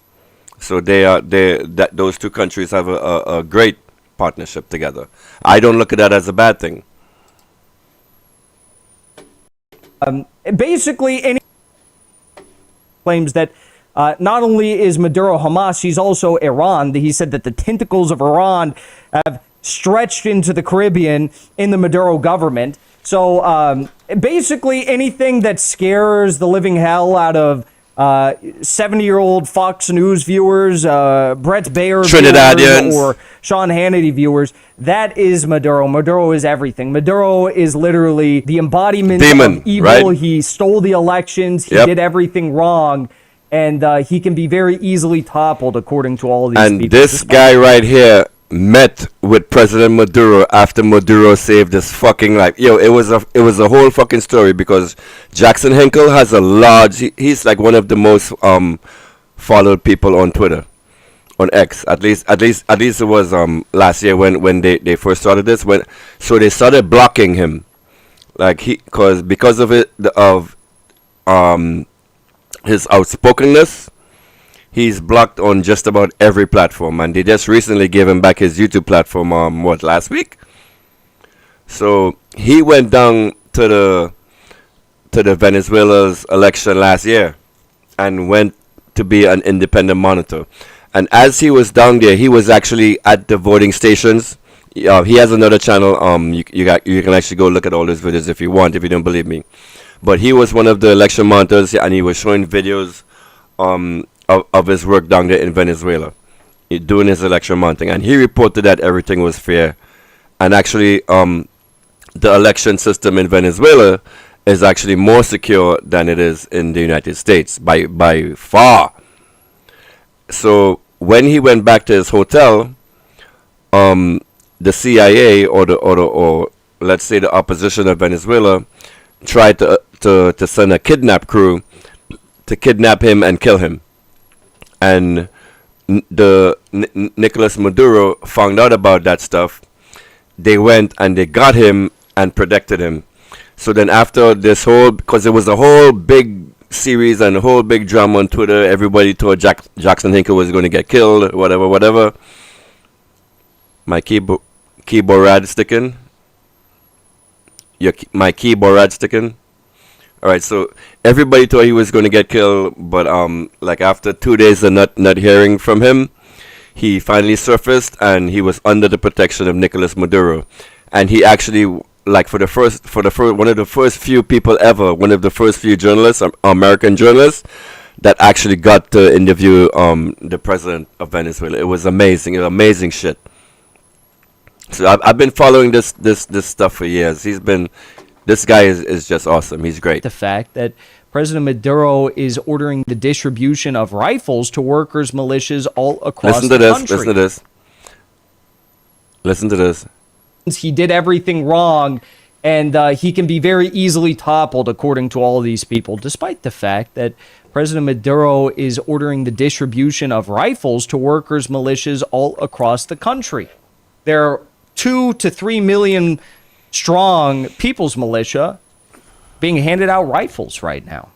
If the Venezuelan people are all going to rise up and overthrow Maduro and overthrow the government if he's airstriked or something, why is Maduro handing out rifles to 2 to 3 million people? Venezuelan President Maduro has also said he will begin constitutional work to revoke citizenship to those who promote or support U.S. propaganda calling for an invasion of Venezuela. So this, in my eyes, is preparing for the possibility of martial law coming to Venezuela if these strikes take place. You know, they are preparing for that, and they are setting the stage for restoring order in the country, which I think is fair and just given what the U.S. is threatening. We also had this. This is a very interesting note. A 3-star general who worked on the Department of Defense's Joint Staff, Lieutenant General Joe McGee, is retiring from the role after reported friction with the Defense Secretary Pete Hegseth and Joint Chiefs of Staff Chair Dan Kane. McGee objected to Hegseth and Kane on a range of issues, including the Trump administration strikes on alleged drug smuggling boats in the Caribbean and what is going on with the Russia-Ukraine war continuing. So now you have lieutenant generals worked on the Department of Defense's Joint Staff who are retiring, whistleblowers coming out and saying, I will not take part in these strikes on fishermen from Trinidad and Tobago, from Colombia, from Venezuela. I will not participate in this. This is war pig, warmongering. We are waging a war on behalf of Epstein cartel, on behalf of Goldman Sachs, on behalf of BlackRock, and I will not be part of this. Now, U.S. Senator Rand Paul has also come out and staunchly oppose the U.S. strikes on Venezuelan fishermen from the Caribbean, and the potential war on Venezuela. Take a listen to what he has to say on his conversation with Glenn Greenwald this week. Well, I think it is important to remember our history, even our recent history back to the Obama administration. I think he killed over 1,000 people with drones. They used to have Killing Terrorist Tuesdays where he had flashcards, and they'd go through the flashcards and pick people on the flashcards. This included an American citizen and the American citizen's 2 children. And I think nobody really made the allegation that any of them were carrying arms. They were sympathetic to terrorists. They had ideas that most civilized people disagreed with, but at the same time, they weren't in the middle of combat or engaged in combat. But the reason it's important is because we seem to have different standards. You know, when a Democrats in charge, Republicans, some were up in arms over this. Now that a Republican's doing it, Democrats are rightly up in arms against Trump, but some of them forget or are willing to forget that, you know, their hero, President Obama, was doing it as well. But you're right, that legal framework and that precedent has allowed President Trump to say, look, everybody does this, they're terrorists. And it's this circular argument. Who are terrorists? Well, the people I tell you who are terrorists. And what are terrorists? They're people who kill people in a terroristic way. And they're terrorists because I tell you they do this. It's like it's this circular argument with no proof presented. But there is a real problem with it. So there you go. U.S. Senator Rand Paul stating the obvious that the U.S. doesn't even know who they're airstriking in the Caribbean right now. These fishermen, alleged drug pushers, narco traffickers, they don't even know who they're striking. The U.S. struck 1 boat of Colombian fishermen. 2 of the men survived. They rounded up the surviving victims of this airstrike.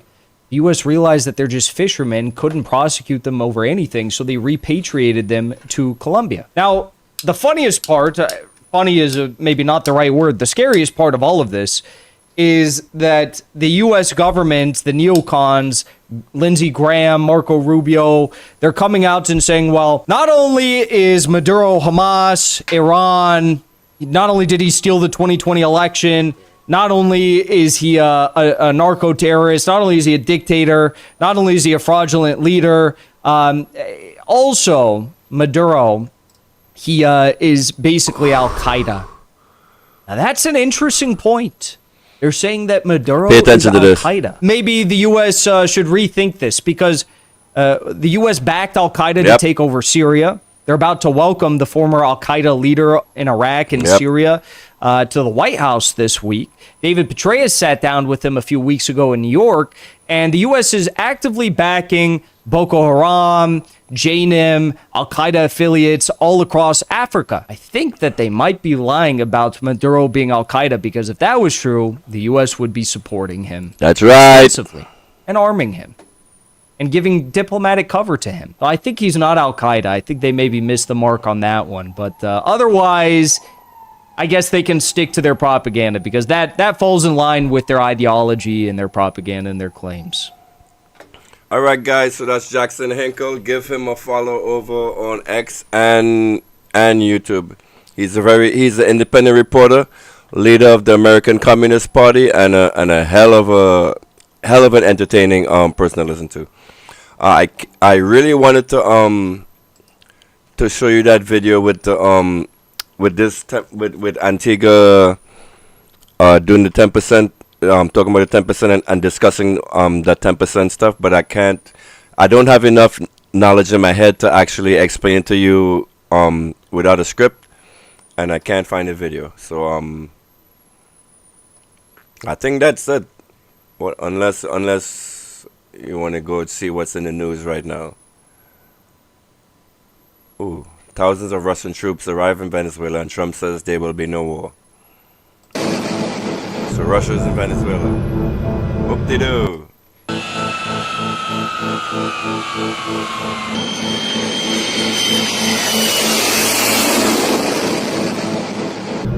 All of this is happening miles away from you, Trinidad and Tobago. And if you think you are not going to be affected by this, you're fucking stupid. You're sheep, you're cattle.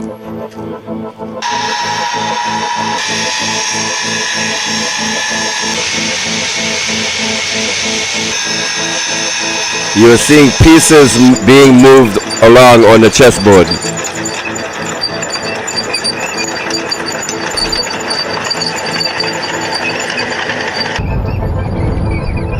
All of this is in frickin' Venezuela. Holy shit. But Trump don't want this smoke. Trump don't want no part of this. Trust me. If he does an airstrike against Venezuela, then I don't know. I'm wrong in my assessments, but I don't see it happening, man. He don't want this smoke.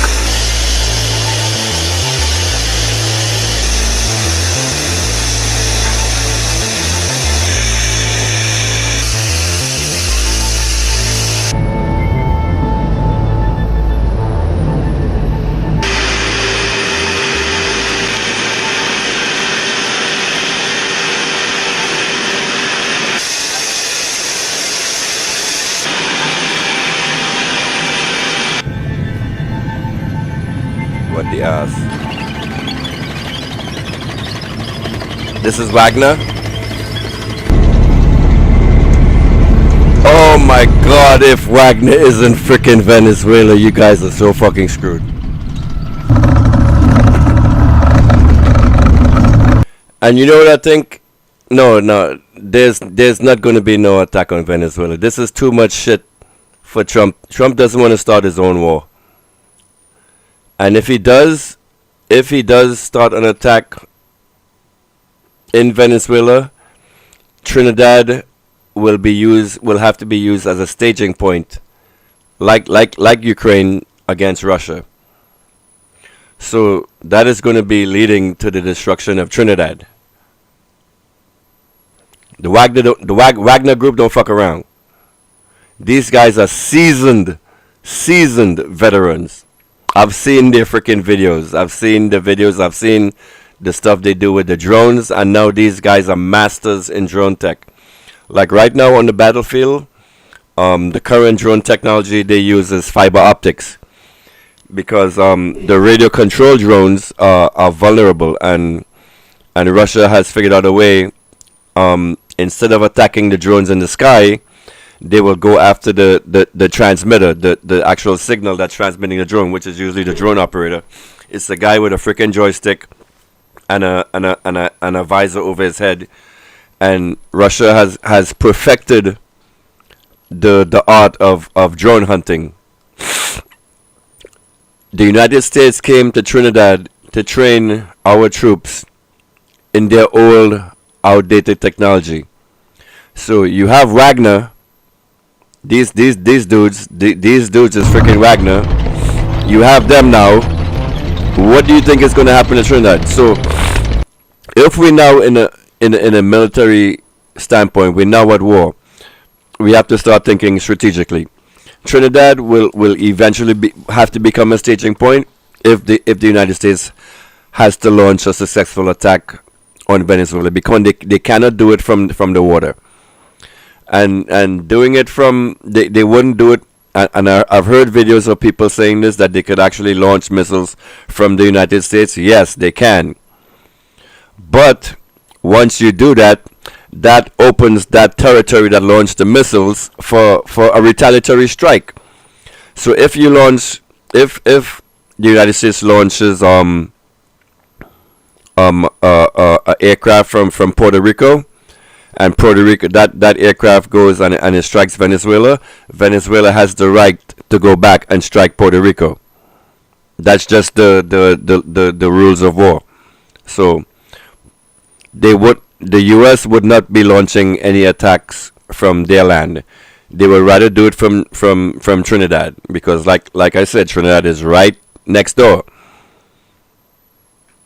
Right, and they need the land, because aircraft carriers and all these battleships, they're useless in 2025 war.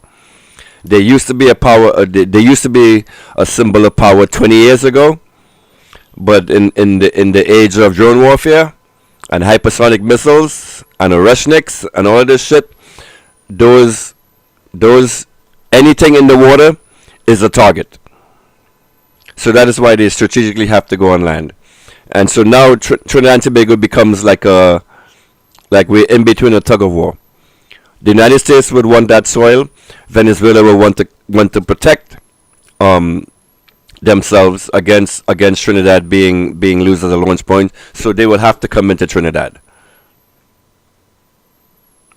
It's a whole lot of shit. It's a whole lot of shit. And then once Venezuela comes into Trinidad, then what? How many people are going to die?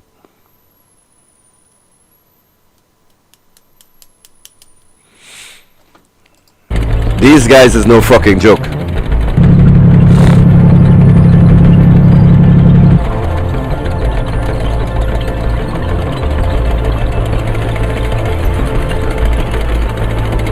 You have Wagner in frickin' Venezuela.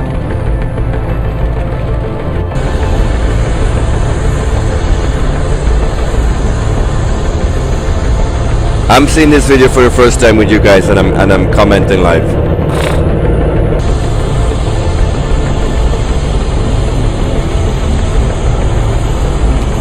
This is not in Venezuela.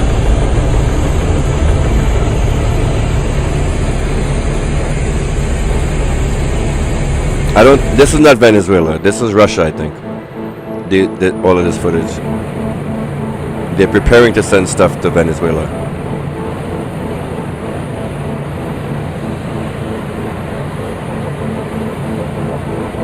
Wow.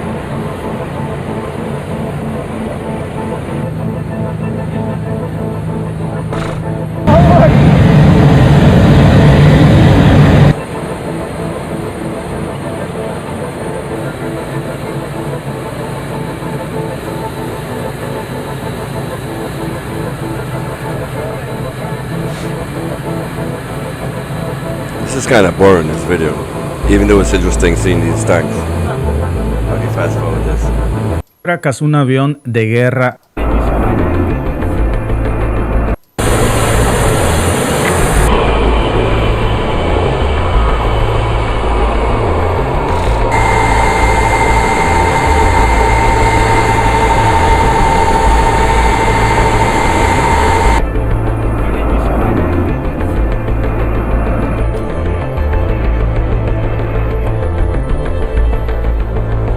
This looks like Venezuela.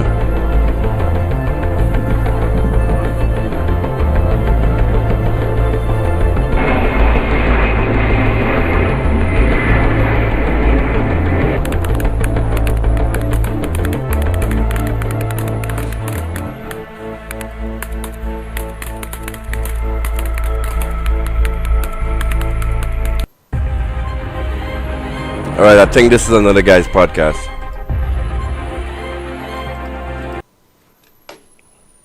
Alright, so once again, guys, if you're interested in news, if you're interested in global politics, Twitter is the place to be. Get off of Facebook. There's nothing but stupid people over there.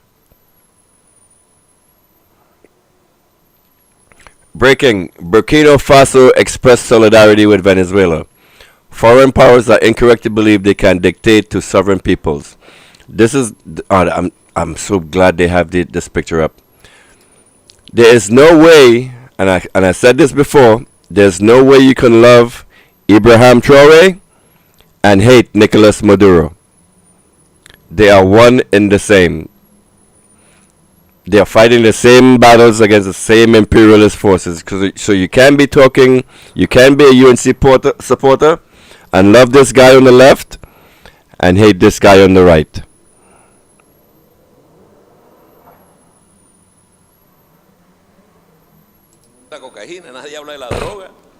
Alright, so the empire's mask has fallen. Godado said it. They forgot the cocaine story and the Trendeiragua tale.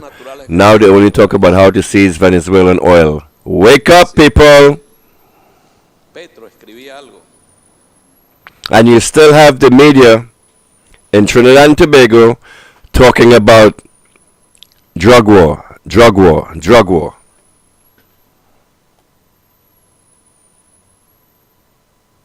North Korea leader Kim Jong-un held a moving ceremony to welcome the soldiers returning from fighting in Ukraine. He was deeply moved, hugged them, and presented them with medals in recognition of their service. Kim Jong-un is another great leader.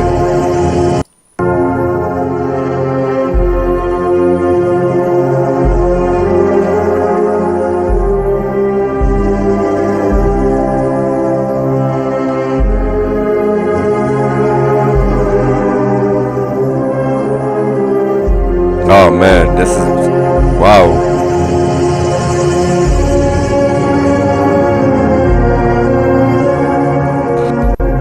They look at this man as a god.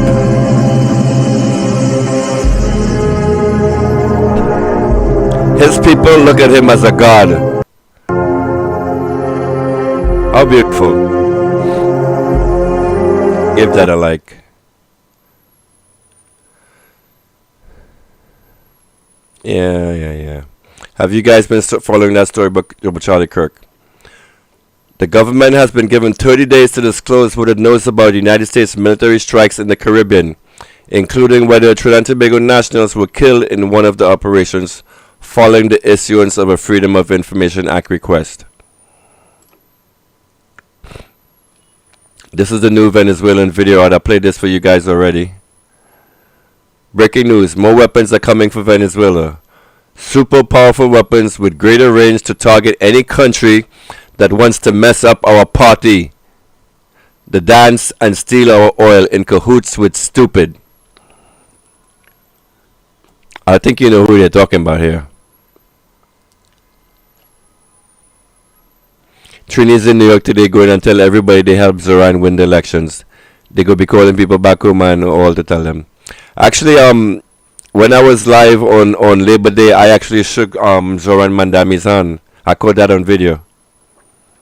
You could actually go back and look at the Labor Day live that I did in Brooklyn, and Mandami came up and shook my hand.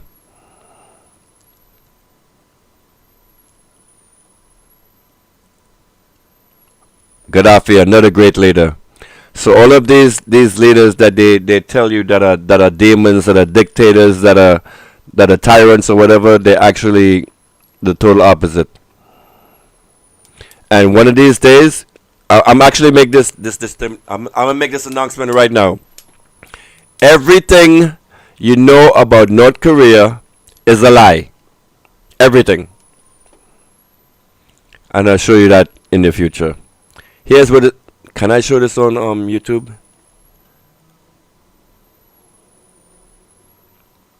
This is what drone war is like. I don't want to show you that. You will get a strike on YouTube for showing like war deaths and stuff. Il est un mal nécessaire pour nous. Contre l'impérialisme, c'est ça. Qu'il passe. Moi je pleure le peuple français. Mais quand même, il est bien pour l'Afrique. Il est un mal nécessaire pour nous. Oh my God! You guys are not even seeing the freaking show slides that I'm showing you. Il faut décoloniser les mentalités, prendre en compte toutes ces données-là, parce que le monde nous donne tellement d'exemples à voir. Shit, sorry. Pour eux, I gotta be paying attention. Il n'y a pas de morale. Start over. Ils peuvent vous dire qu'il passe. Moi, je pleure le peuple français. I truly feel sorry for the French Mais people. quand même, il est bien pour But this is good for Africa. Il est un mal nécessaire for us, it's a necessary contre evil. l'impérialisme. This is what the fight against imperialism is Il about. We faut must décoloniser decolonize les our mentality, mentalités, consider all these prendre en facts. compte toutes ces données-là, parce que le monde nous donne Because tellement the world d'exemples gives à us voir. so many examples. Pour eux, il n'y a There's pas no de human morale. morality among Ils Westerners. peuvent vous désigner Today aujourd'hui they can terroriste, openly declare mais you a demain, terrorist, vous and êtes un tomorrow héros. make you a hero. Par leur simple bouche. With their Ils simple décident de ce language, qu'ils they font. decide what to do. Ils parlent de Wow, démocratie, what mais an ils se font insult. eux-mêmes des coups d'État. Qu'ils passent. Moi, je pleure le peuple Sorry about français. that, guys. I wasn't showing you Mais the quand même, slides. il est bien pour la... So once again, this is Twitter, and if you care about global politics and want to keep yourself up to date with breaking news, Twitter is the place to be. And this is the place where Gustavo Petro made that announcement to Kamala Besesa to go retrieve those bodies. What is this right here? Venezuela is on high alert as report confirms the presence of U.S. forces gathering in the Caribbean Sea. Tensions are rising in the region, fueling speculation about Washington's next move. I don't think Trump is going to strike.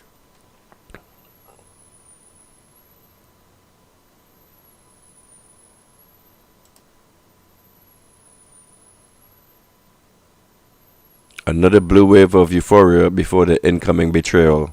He's talking about Zoran Mandami.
Broadcasting on Twitter, so it's an easy platform to dominate, like, especially if you're in the Caribbean. You'll be number one real quick. So as soon as you go on Twitter, you will see my post just come right up. We also have a website. Follow us on the Workers' Right website at www.workersright868.com. Visit the site, sign up. There's a whole ton of new features coming. You can also view the live stream from that website also. We're also broadcasting for the first time on Twitch. That's Twitch is traditionally a gaming platform for gamers, but for the first time we're actually on there. So to the Twitch viewers, I have not fixed my chat. So I have to somehow connect the OBS to the chat in order to see a chat. I hear the dings, the ding ding ding, people chatting, but I can't see it. But anyway, guys, thank you for viewing the Slimy Show. Like and subscribe. Share the video if you like my content. If you learned something, give a thumbs up in the chat. I will try to come back on tomorrow if there's any breaking news. But thank you for coming in. And good night. Fuck Israel all day, every day. Fuck Israel till my last breath. Fuck Israel till I'm in jail or I get shot. Fuck Israel. Fuck Zionism. Fuck you and fuck you. Fuck Israel. That's it, man. Fuck you. You colonial fucking settlers. Go fuck off back wherever you came from. You murdering psychopath colonizer motherfuckers. Fuck you. Fuck Israel. You will never accept Israel. Fuck you till the end of days. Fuck you.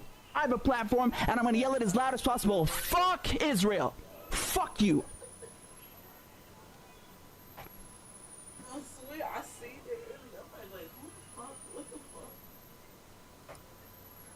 Thanks for tuning in, everybody. Good night.